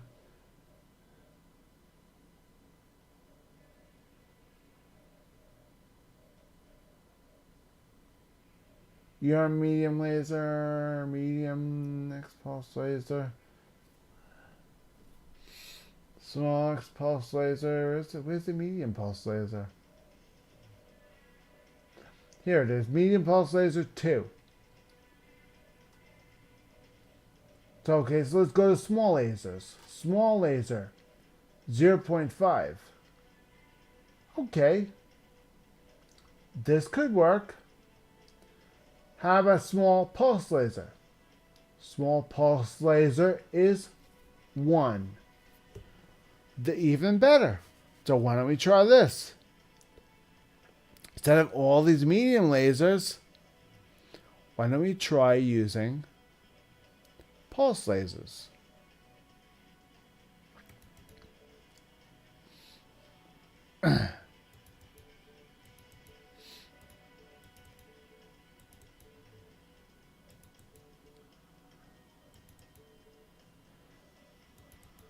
Take all these regular lasers off and put pulse lasers on. Okay? These pulse lasers, the small pulse lasers. Not medium, small. By using small, we can put more of them. Okay? Again, larger lasers equal larger heat. So when you have a mech that has only 2 lasers, you're going to use larger lasers to do more damage. When you have more lasers on a mech, you're going to use smaller lasers because you have more lasers hitting them. Therefore, that's quadrupling the damage potential. So let's see, 3 small pulse lasers. Oh no, it only fits 2. Okay, small pulse laser. This fits 2. So we're going to put 2. This one could fit 3. This is right here, 3. So I'm going to put 2 here. Again, right in the empty slot.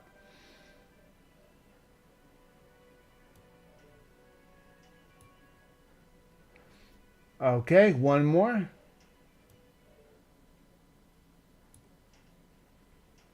Now, instead of having medium lasers that will generate a lot of heat, remember that? Do you remember that thing we had?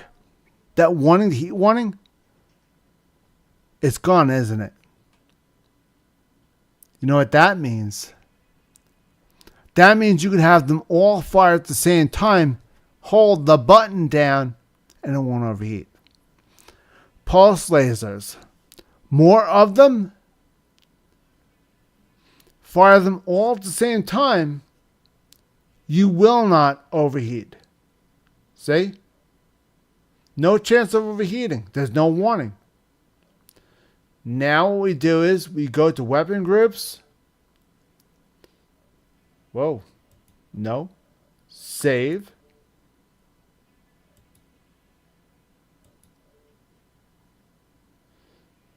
Okay, now go to weapon groups.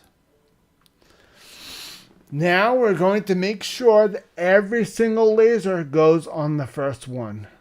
There you go. Now on the second button, the right hand button, we're going to make sure we put at least maybe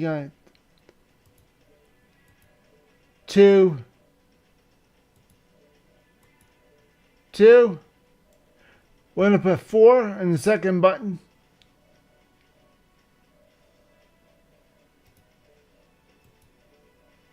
And the ones we didn't use, we're going to put in the third button.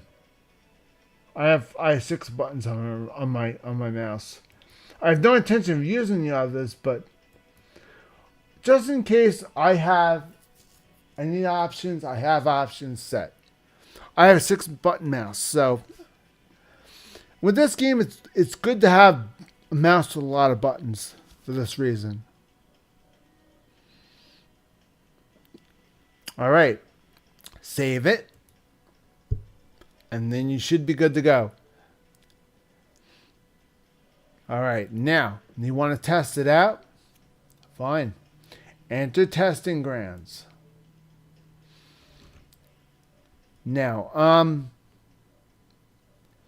let's say you want to really give it a good test. I mean, really give it a good test. Terra Firma Crucible. This is a nightmare for mechs. It's all lava and fire. You could stand on lava, push it once, and it should overheat. Okay. You ready? Now, with this mech, firing all these weapons at the same time, this mech should instantly overheat and shut down. Okay, guys? Instantly overheat and shut down. With the way we have it set right now, this mech on this board right now with small lasers should overheat and shut down after one shot. The fact that it pulse lasers, now we're going to see. Okay, let's get to our first target. You find a target first. Let's see. See if we can find a target. Let's see if we can find ourselves a target. They're too far away. Alright, so let's see if you try and find somebody closer. Nope. Anybody down here? See, when you're in testing grounds, they automatically scatter targets around the level. So you have to find the targets. So you can test out the heating levels while you're waiting for a target to hit. You could test the heat in your mech and how it responds. I'm standing on open lava right now. It should be getting hot. Look at the right side. Left side says kilometers per hour. That's speed. Look at the right side. This right here, that's the temperature. See?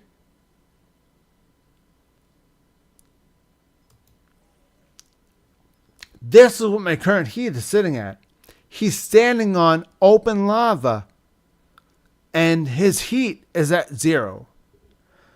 That means I have way enough heat sinks for it not to overheat just by being there. But that doesn't mean anything about the weapons. So now we know that we have enough heat sinks for the mech itself. We don't know about the weapons yet. We haven't tested it. So we're going to keep running until we find something. Anything to shoot at.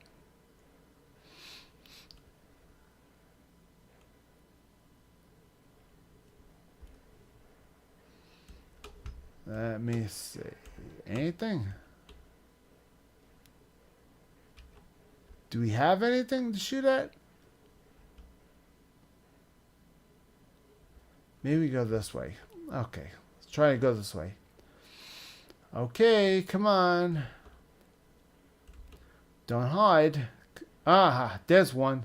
Of course. Okay. Road tests. We're going to try walking through this lava right here. Right? This is the test right here. Watch the temperature, guys. I'm walking through open lava. Temperature still 0.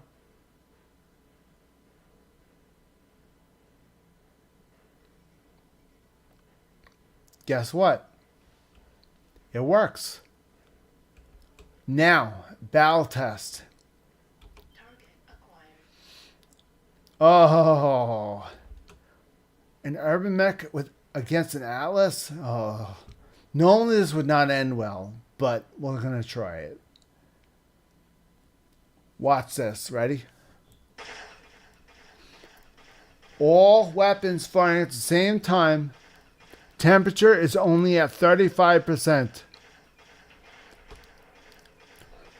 Okay. We just destroyed. I think we just destroyed his left leg. Yeah. We just destroyed Atlas's left leg. And our temperature only got up to 25%. Now what we're going to do is we're going to destroy his left arm. We're going to try and blow up his left arm and not overheat. All weapons at the same time, mind you. 29%. Okay. How about his left torso?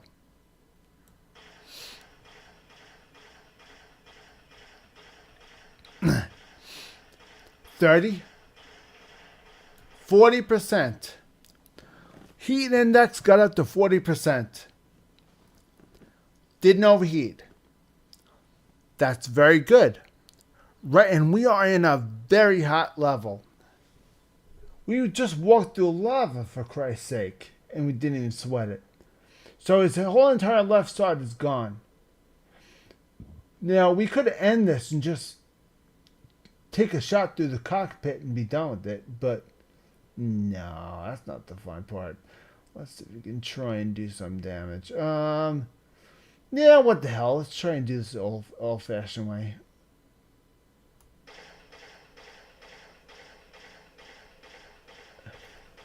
We'll shoot him in the cockpit. Am I not hitting his cockpit?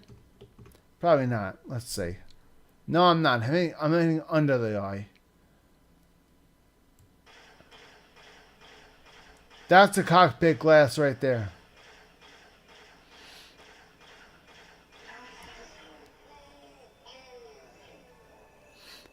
Okay, that's a cockpit glass. That's the game. He's gone.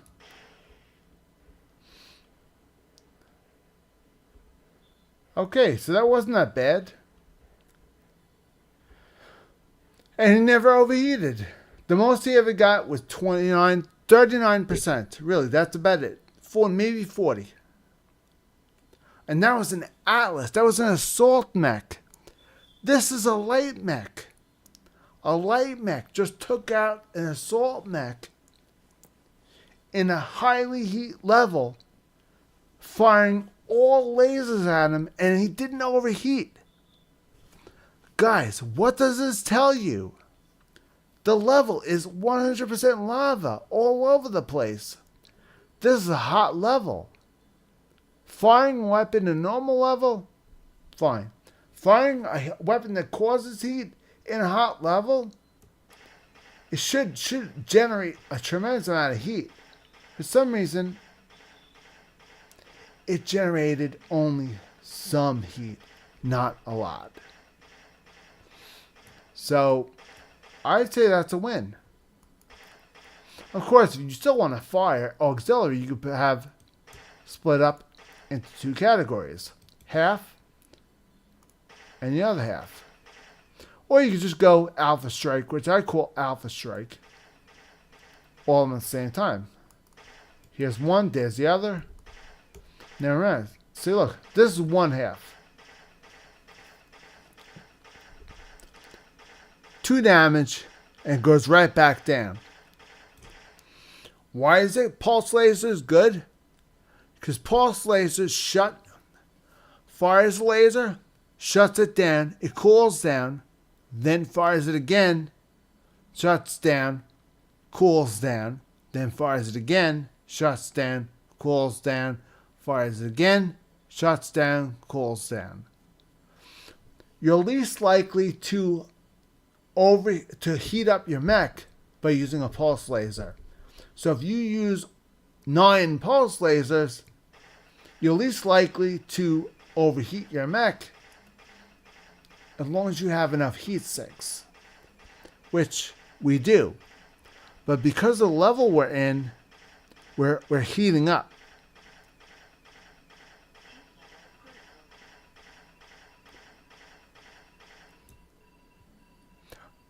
Why did it do this? Because of the level we're in. The level we're in is causing a tremendous amount of heat to build up.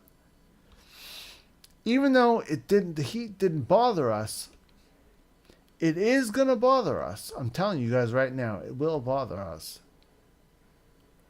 Regardless of how many heat, regardless. All depends on how many heat sinks you have room for.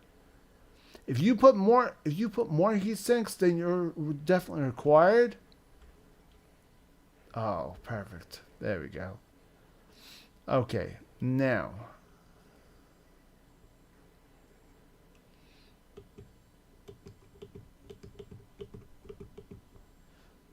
Target acquired. What is that? The Commando? It's a light mech. This won't take that long. Watch this. First, aim for the arm. So it doesn't get destroyed right away. Aim for the arm. Okay. Now, a leg. Now try to aim for a torso if you can.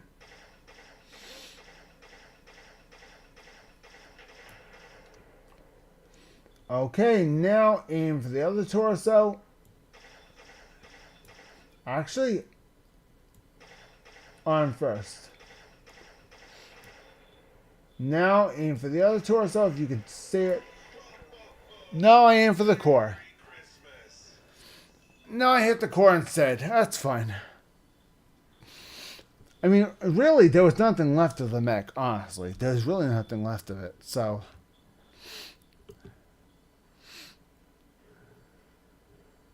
There's, to be blatantly honest with you, there was really nothing left of this mech. I just. There's really nothing left of it. It's only a light mech. It's not that big of a deal. I think this is a Jenner. Target acquired. It's Cicada. Oh, okay. There is. I don't think cicadas even have torsos. Cicada does. You have the center, the head, left torso, right torso, left arm, right arm,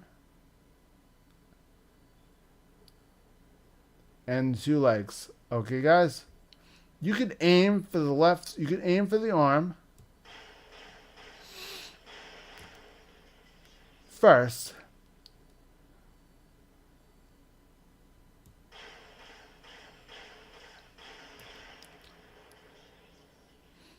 Then you can go for the side areas. That took out the left torso. Wait, I think there is no left torso and right torso. I think they're both one torso. Okay, time to finish them off then.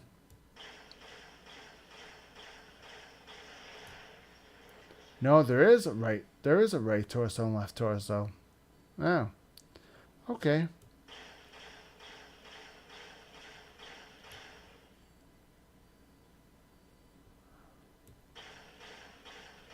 Okay, now leg.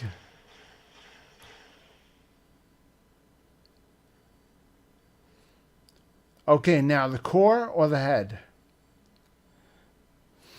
Let's try. Let's try going for the head. See this? That's a cockpit glass. If you want instant kill without worrying about going through all the other bullshit, aim for the cockpit glass. Cockpit glass has the least amount of armor. As long as you hit them right in the cockpit glass, dead. They go right down. It don't take them that long to go down. They just go down. They go down hard. I mean, really hard. They go down.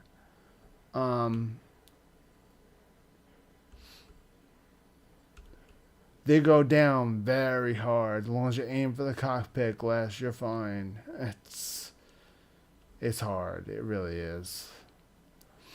It's hard to get used to something like this. It really is. I mean, to know where the glass is, you have to really get up close. But that's what testing grounds is good. Once you come to the testing grounds, as long as you come to the testing grounds, guys, you should be able to walk around and find those little blips on the radar screen there, and find your way around the level. Learn the level. Do this by learning the level. At the same time, you're bumping into enemies.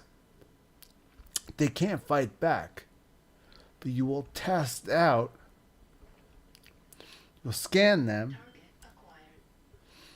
and find out what the name is. And before you buy the mech, you could see where the weak spots are. Now, I own this mech right now, okay? I already know the weak spots. His biggest weak spot is that right there. That's the cockpit glass right there. That's a weak spot right there. That's a weak spot right there. And the back armor is very thin. This is very thin. So it's not a lot of rear armor. So you have to make sure you keep the front to your enemy. So to be blatantly honest, there's not a lot of armor in the front and the rear of this mech. I own one. I know this. So now, no weapons are allowed to be in this arm here. So there is no weapons in this arm. People always use this as the shield, which it is. It's a shield. So people usually will turn the torso and face this toward the enemy until they stop overheating. They usually put the max ammo. Once that arm is done, then they'll turn and concentrate. Once the arm is finished, then they'll turn, try and concentrate fire. They will not allow this to get destroyed because then they'll lose whatever they have in there. So usually your heat sinks will go here. Weapons go here in the core, and here in the torso. And this torso with this guy, you'll usually put your heat sinks in here and in here with the autocannons and the ammo as well. You'll sometimes put a case in each of the legs and put in maybe 1 or 2 ammo for the autocannon in there. Maybe some heat sinks if you could fit, if you squeeze them. If you're lucky, then start jacking the armor up if you got any points left. So this is how you learn how to set a mech, is by coming in the testing grounds and trying it out first. I mean, really trying it out, because this is how you learn. So, I mean, now right off the bat, you shoot this arm off, they're going to jack the armor up to max on this thing, because they're going to turn and face this toward you. So naturally, this is not going to go down as easily as this one does. The one I have, it takes a lot of gunfire to shoot that one down, because I purposely jacked the armor to the max. I mean, I jacked the armor on that arm to max level. So that this way this thing can take some damage to give me some time to recover. So then I'll turn the torso to face and then fire. Just so I don't die, you know? It's always a good idea to sacrifice your arms just to keep this safe. As long as your core is safe, you're alive. As long as you're still alive, you could do something. Even if it's only a spot, you could do something. Do something to help the team. At least you're there, you know? At least you're not sitting there like a jackass and, you know, doing nothing and not being responsible for your actions. You're just doing nothing. That sucks. I mean, doing that is the absolute worst. Let's say you want to ditch his arm. Let's say you don't like his leg. You want to get rid of his leg. Okay.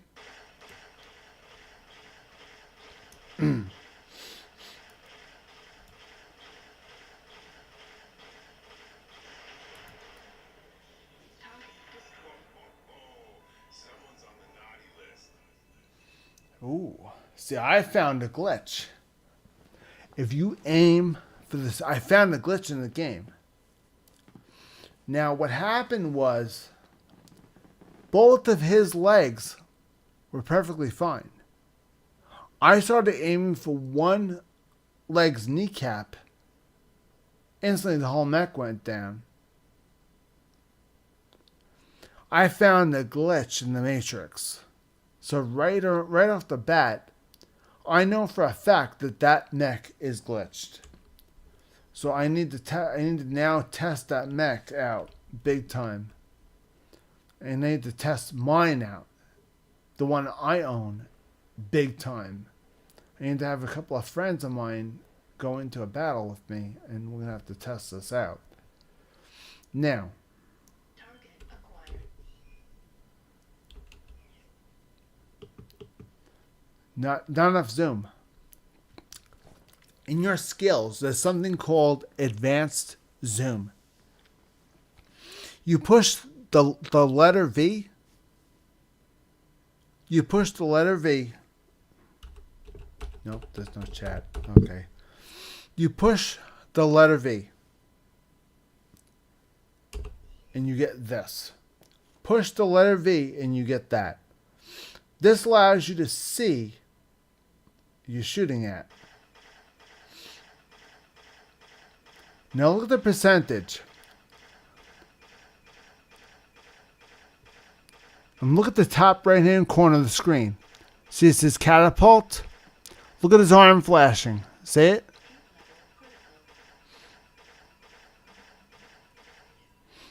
Ah, I overheated. See that?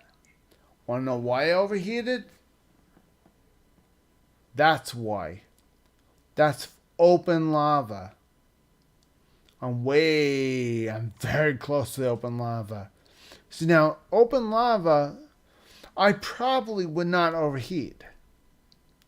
If I constantly fire my weapons, I will. So we need to get down to the open lava right now. I need to see how the open lava will affect my mech. Not firing any weapon. I want to know. This is a testing ground. I can do this. Because it won't cost me money to fix the mech if I do this. See? Just walking through it, even with all the heat sinks, I'm still getting hot. It's crazy. At least I could walk through it and I won't explode. So,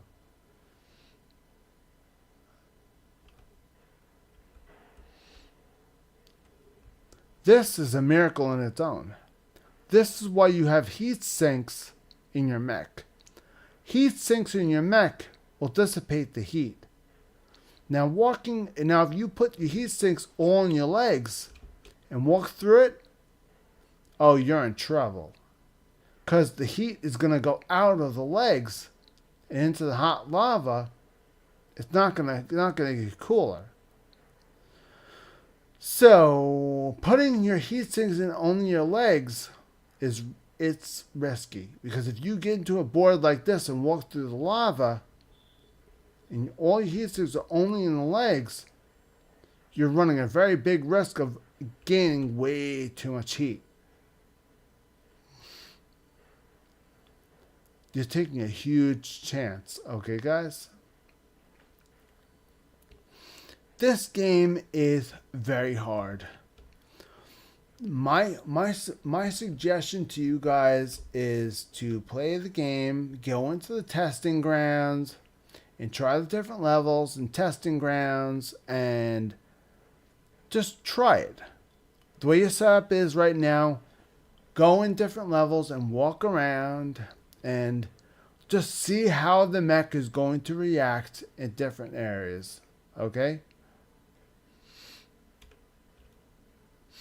Alright, this is not a lot of lava. This is only a little bit.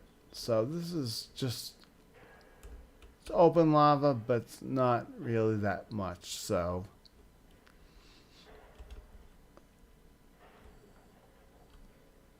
and that could have hurt my legs big time, but didn't really do that much damage.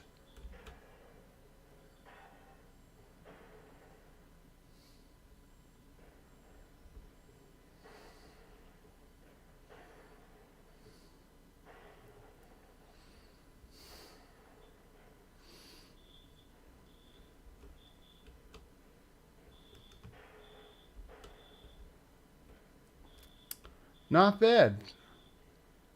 The open lava, well, that's bad.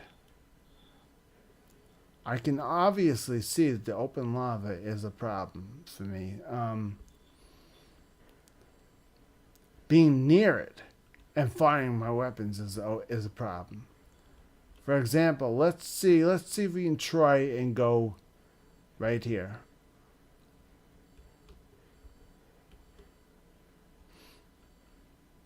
Right here, not a problem. Watch what happens if I fire weapons.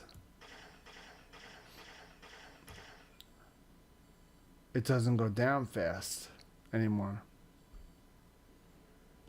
See? It doesn't go down as fast.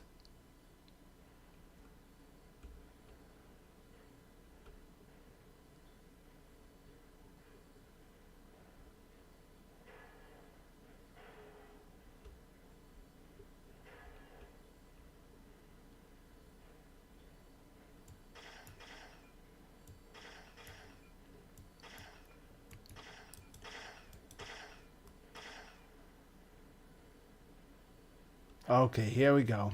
Big test.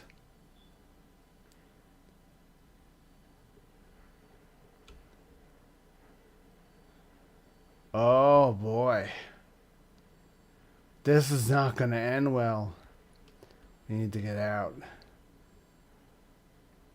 Wow. See how fast I went up? This is why you need heat sinks. Okay, guys? This is why.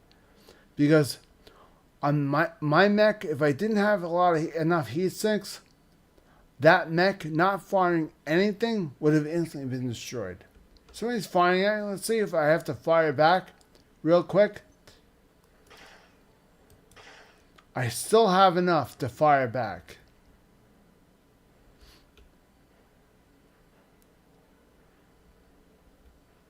Let's see, I'm going to go back to where I came. See, I have to fire back. I have to defend myself. Okay, that's fine. I'll defend myself. Little bits at a time. Say I have to kill somebody. Oh, shit.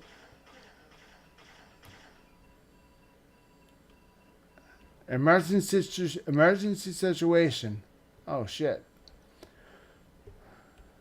Alright, so now we go back up here. Cool ourselves down. So far, so good. So that's how you road test. Oh, catapult. We finally made it to the other side. So where's the catapult?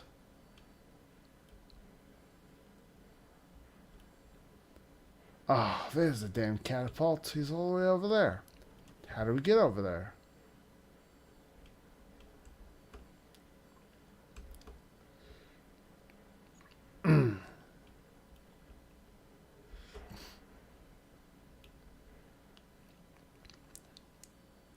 See if the zoom works. Yep, there we go. There we go. Okay, remember, arm first. Well, let's say you're impatient. He's firing missiles at you. You want him dead. Cockpit glass. Remember, cockpit glass. Okay, guys?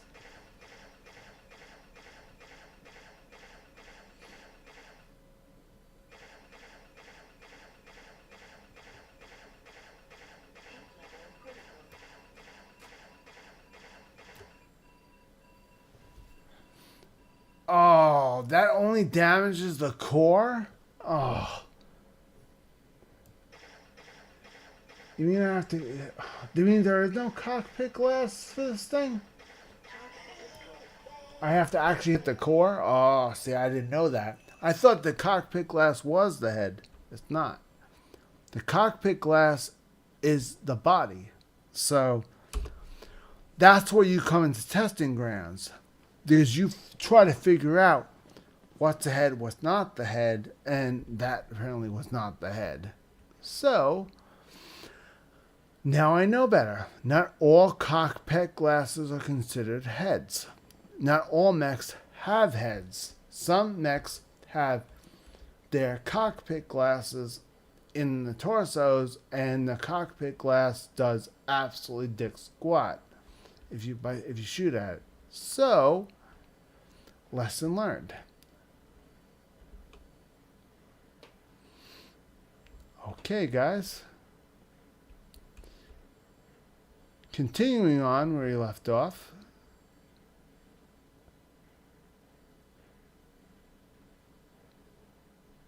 In our little, history lesson, here we go. Mind you, this is an urban mech doing all this. Granted, I took damage with my right leg because I landed off a cliff wrong. I landed off a cliff with only one leg hitting the ground. For one leg hitting the ground first, which means one leg is damaged, not both. So, if I do that again, one leg will get destroyed instead of the other one. So, in a way, that will save my life.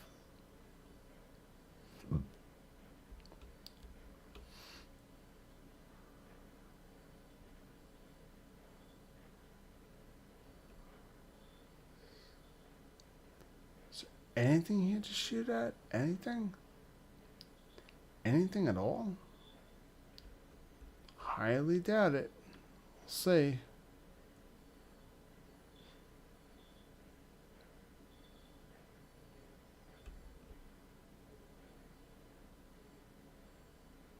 Anything useful to shoot at over here?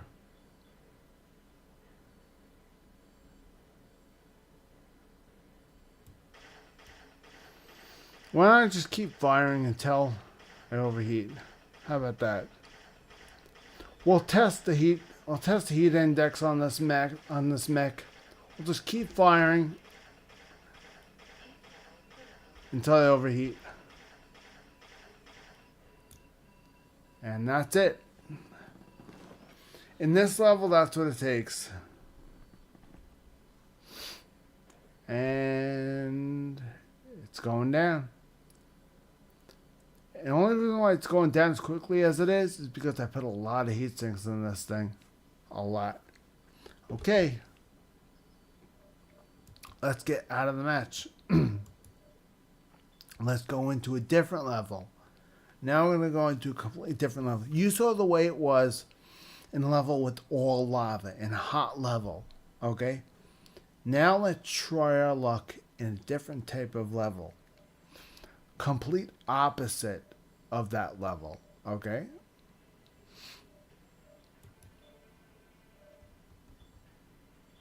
How about complete opposite, huh? Polar Highlands. This one is a very old board. This is from the original MechWarrior Online game. I think they have this board in the regular roster, I think. I think it's still on the regular roster. I'm not sure. I do think they're making a board soon to replace it though, but this was in the original MechWarrior Online.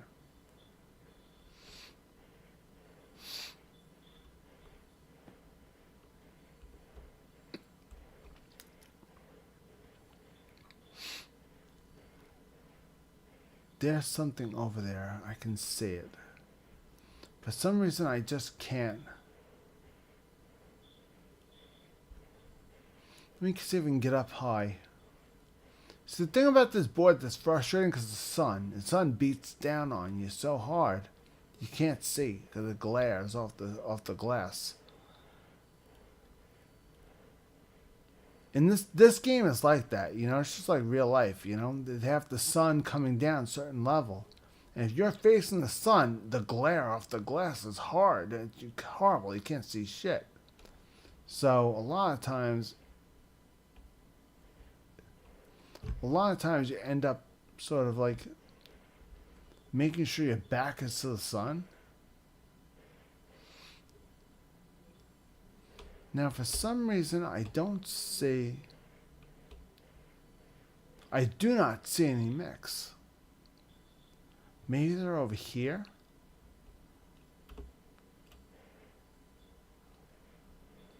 It is quite odd, though. I haven't seen anything yet. Normally, they put like 8 or 10. So, but not all levels are created alike. So sometimes they don't bother putting in there.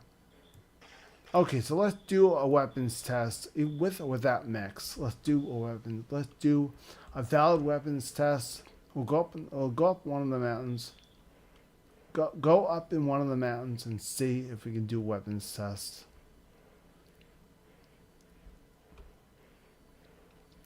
Okay, we're gonna do weapons test against this thing. We're gonna keep firing and see how far we can get. Now, in Terra Firma, we got up here, we overheated pretty damn quick. In Terra Firma, we heated up pretty damn quick. And this took quite a long time. Now, watch how fast it goes down. Ready? Outside temperature is causing it to go down faster. You understand? The level you're in will either help your heat sinks do their job better, or it will make it harder for the heat sinks to do their job.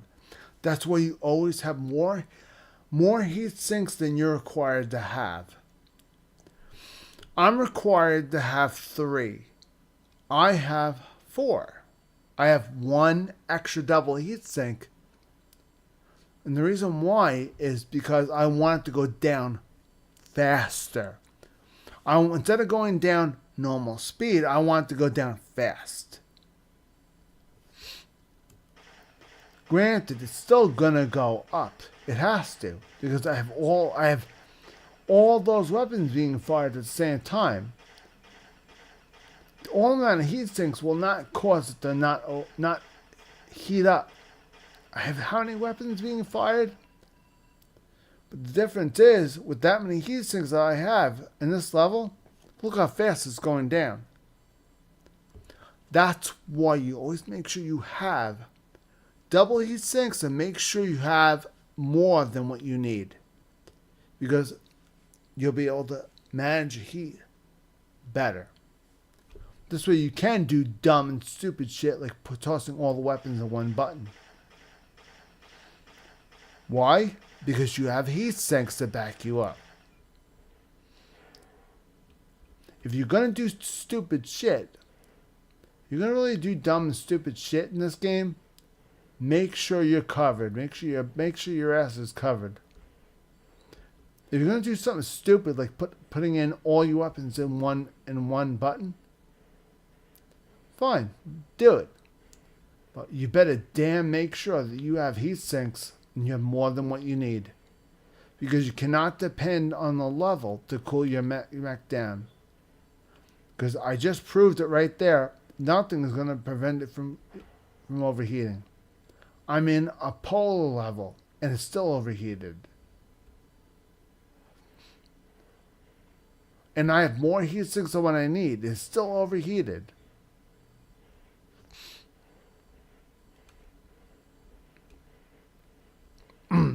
Now, remember what it took to kill that last Atlas? Well, we have one standing right here. Let's do the same thing here. What we did before was we did one arm.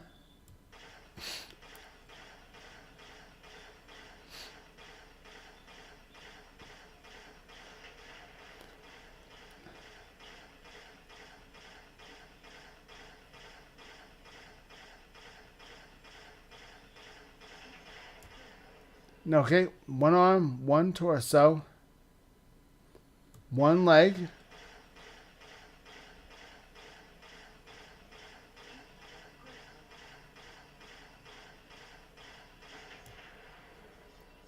Okay, that leg is destroyed. It overheated. The last time we got through this we had to stop, cool down, get the one leg and the other arm done. No, we hit the kneecap and hit the panic button and destroyed the whole mech. So this time we destroyed the leg, arm, torso, and leg, and finally overheated. So right off the bat, I'm telling you right now, the difference between Terra Firma and Polar Highlands is that the level you're in does affect the heatsink's performance. Heatsink is not perfect, but heatsinks will work better in a colder climate. So if you're in Polar Highlands, you're least likely, it will take longer to overheat. It will not never overheat. It will take longer to overheat. Let me put it that way. It will take a lot longer to overheat. Okay, guys?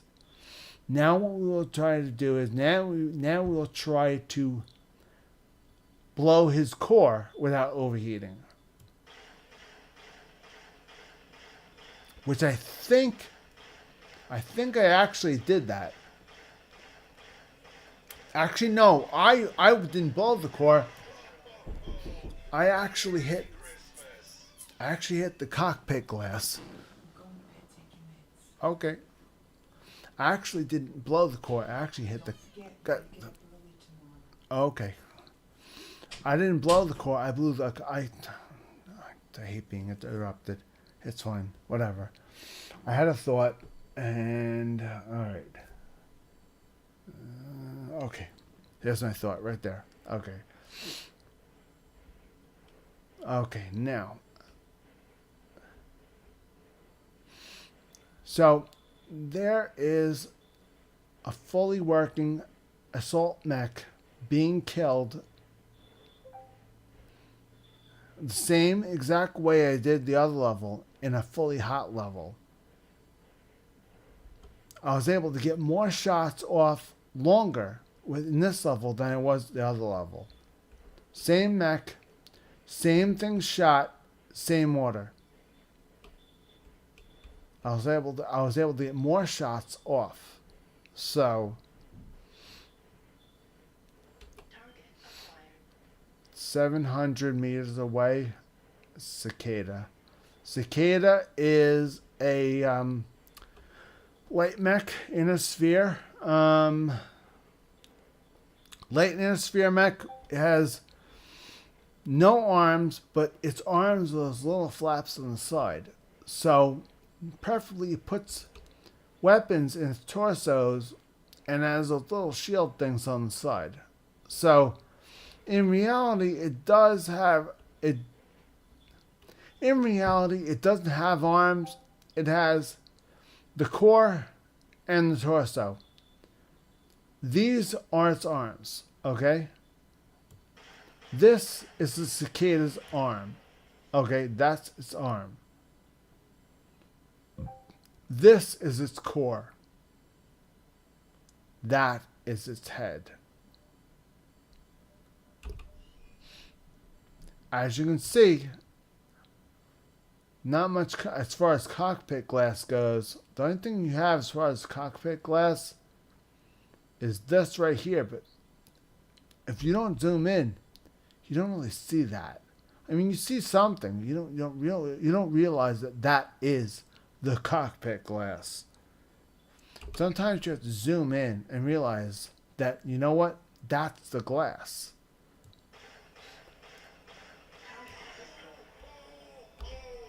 See? If you hit the cockpit glass, they'll drop quicker.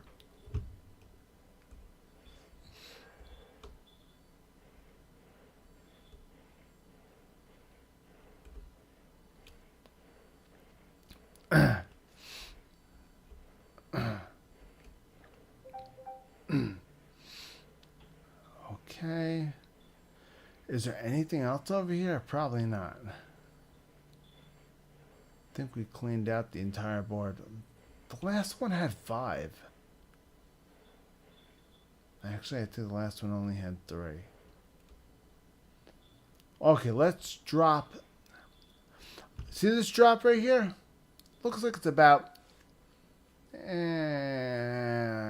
It's about maybe 45 meters to the bottom. No, it's 60 meters. So 60 meters to the bottom. So let's see if it's going to damage both the legs. Watch. No, it didn't. I'm surprised. That's a 60-meter drop from here to here. What happened probably was I probably dragged the legs along the side of the mountain here, and finally hit the ground. So I probably lessened the landing. It wasn't a direct drop onto a hard ground because of the snow. See, this game takes into consideration the environment. It's powdered snow. So if you drop off a cliff, this powdered snow is almost like hitting a parachute. You're not going to really take much damage as far as that's concerned. Now, if you dropped off to that into this, again, you probably wouldn't see that much damage. So, we're going to try dropping off of that onto that. That looks harder. That looks like ice. So, I'm probably going to take something off of that. If I really drop into that, I'm probably going to take something from it. Let's road test it, shall we? I'm curious. I want to see, because that's ice. That's pure ice.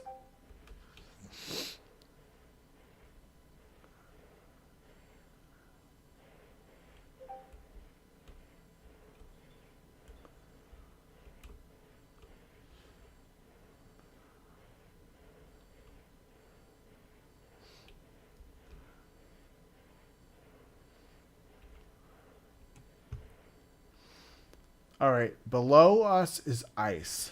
Pure ice. So we probably will take damage. Of course, the ice is not going to give way because that's not the way that's not the way this level works. This is an old board. So this is a very old board, so the ice is not going to give way. This is going to be a solid ground hit. See? The legs are damaged. Why? Because I hit a solid object. This is ice. This should have given way and should have fell through. But I didn't because the game mechanics are not built that way.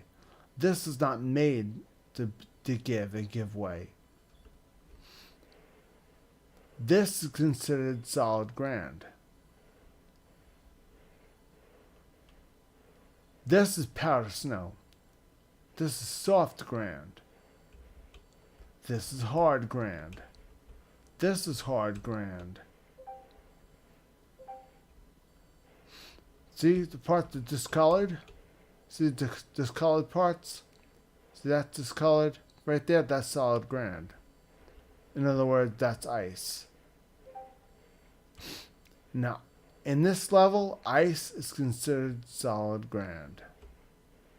Ice is considered, that's ice, that's considered solid ground. This is pure white snow. You can't take damage from pure white snow. That's solid ice. You will take damage with that. So, the falling on both levels like this all depend on what you're falling on. Okay? If you fall on that, that's ice. The powdered snow is not anywhere near here. This is ice. So you will. Yep, that's ice. So you will take damage. You drop on this. That, no. This, yes. So if you're going to drop down, make sure you look at what you're dropping onto. So, very, very important. This game has odd mechanics. So unless you know what you're doing, you'll do something awful stupid. Like if you do something like this. And just blindly drop down.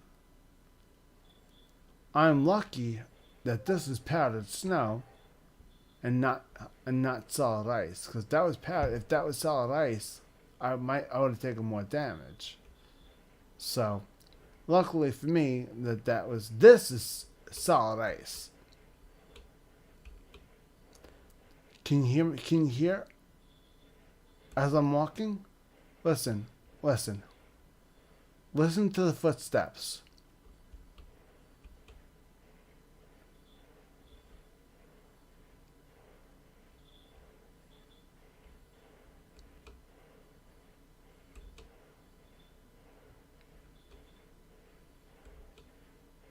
Okay? Now listen to these footsteps. Not yet. This is still ice. Trying to find pure snow here. Okay. Hear that? Hear a difference? Listen.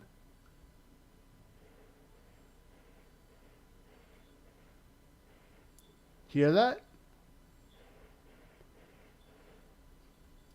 It's softer. You don't hear it. Did it?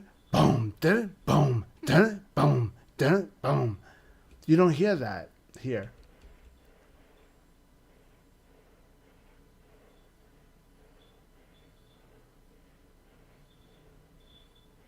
My legs are broken, so I'm gonna limp. So you could very easily hear that dig it, boom, dig it, boom. If it's hard ground, you hear dig it, boom, dig it, boom. One leg slams and the other leg acts normal. So when the legs are damaged. Ice, powdered snow. Hear it?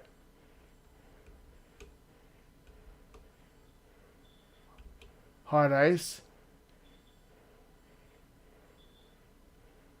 That's ice.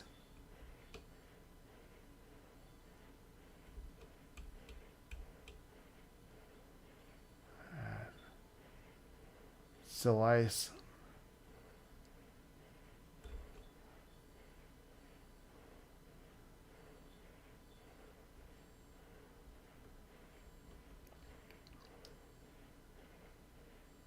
Wait, ready?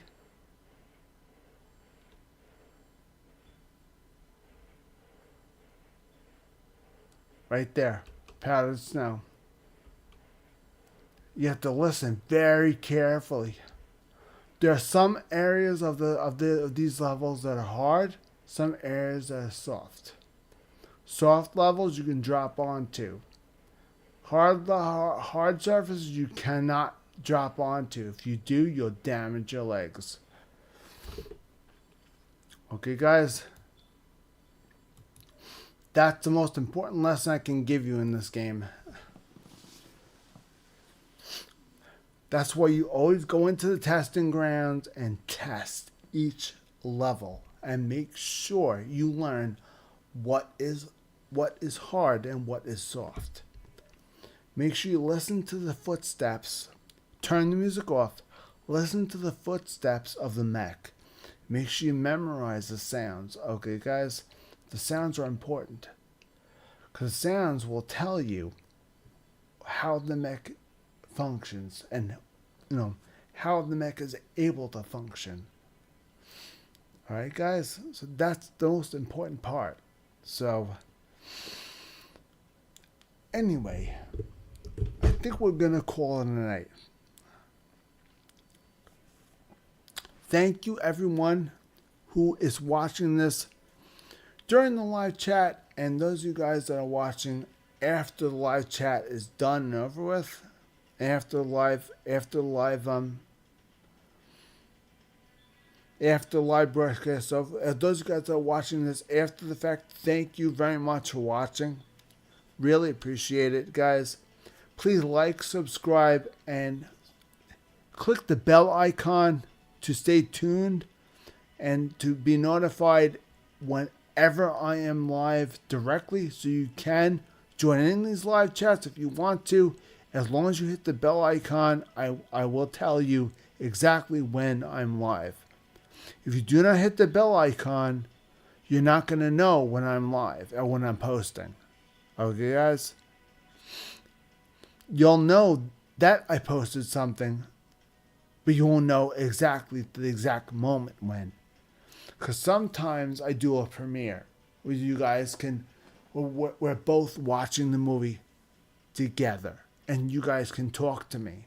Or sometimes I'll do a live broadcast where you guys can, watch me play and stuff like that. So, again, it helps to hit the bell icon, because if you don't hit the bell icon, you'll have to catch it in your spare time, which is fine. Totally fine with me. As long as you like, subscribe, and comment down below, I'm fine. I'm totally fine. All right, guys. I'll see you guys next week. I'll have more content. I'm going to have some more content. We might touch base with Robocraft again soon. I promised some of you guys I would, and I'm not going to go above and beyond that promise. I will touch base on Robocraft pretty soon. I wanted to work on this quite a bit because this game's been around for a very long time, a lot longer than Robocraft has. So this game needs as much help as it can get, because this game's still going strong. It's just that I don't want it to die off. So, although Robocraft has been around for quite a long time, it still has a very strong following. But they only have one server. These guys have been around 4 times longer. They have 5 servers. And depending on where you live, that's what server you're in. But if there's nobody in that server, or not enough people in that server, they'll switch you to another server that is active, so that they have more people. So you'll be switched, automatically get swapped to another server. This way, if you play, you'll automatically have someone to play with. So if the North American server has nobody in there, you'll be called into the Oceanic or the European servers. They have 3 servers: North American, South American,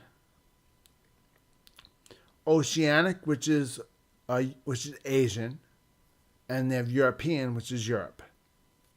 So you'll be tossed into one of those four servers. They have four servers.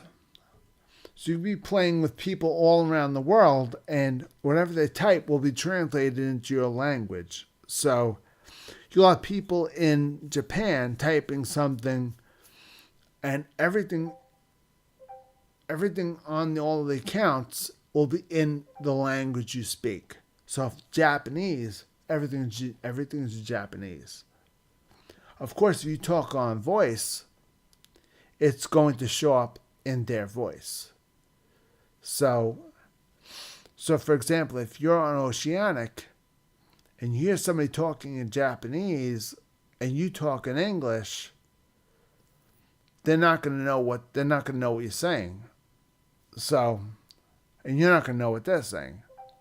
But if you type it, they'll see it because it'll automatically translate it over. This game is cool like that. World of Tanks does not need to do that because they have servers, 3 servers in the United States, 2 for South America, 2 European servers, and 2 Asian servers. They have a lot more servers. This game has less servers. World of Tanks, you have to join a specific server. For example, my friends from World of Tanks is on the Eastern server in World of Tanks. My friends. I'm on the Central server, which is by California. So I'll never be able to play World of Tanks with them again because I can't join that server. Because once you join a server, only servers around it will show up. And that's basically South America and the Midwest. And that's it. That's it. Only the nearby servers will show up. So that's it. Eastern Seaboard is not next to us because I'm on the other end. So if you have people on the Eastern Seaboard and you're playing World of Tanks, you want to play with them? Not a chance. You could play with somebody in the mid. If you're playing World of Tanks, you want to play with somebody in the mid half or South America, you can. If you're on the Eastern Seaboard, you can play with someone in the Midwest. And South America, you can. You can't. New York cannot play with California. Servers cannot meet. They're not close enough. So, both servers are too far away. So, okay, guys, that's it. That's it for tonight. We're logging off. And we're going to call it a night. Unfortunately, I have stuff I got to get done tomorrow. So, thank you again. Thank you all for tuning in today. Please like, subscribe, comment down below. Please tell your friends and please tell everyone you know of about the channel. I really could use your help because I'm still not monetized. The way it looks right now, it's probably never going to be monetized. But with your help, I can get monetized. So I still need the monetization. I desperately need it. I have literally no income, so this is the only thing I have to hope for, and now I have nothing. So I have no monetization. Yet they still have the commercials that they're making their money off of, and I'm not getting it. So you're just going to see ads and stuff like that periodically. Those ads are supposed to be going to me. the ad revenue is supposed to be going to me. But because I'm not monetized, I can't monetize, I don't make any money off of it. I make nothing. So I need your help. I need your help to make this channel better.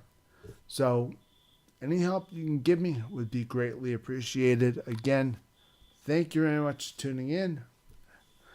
Like, subscribe, comment down below. Tell your friend, tell your buds. And we'll see you guys next time with another video and a live stream. Catch you guys later. Peace out.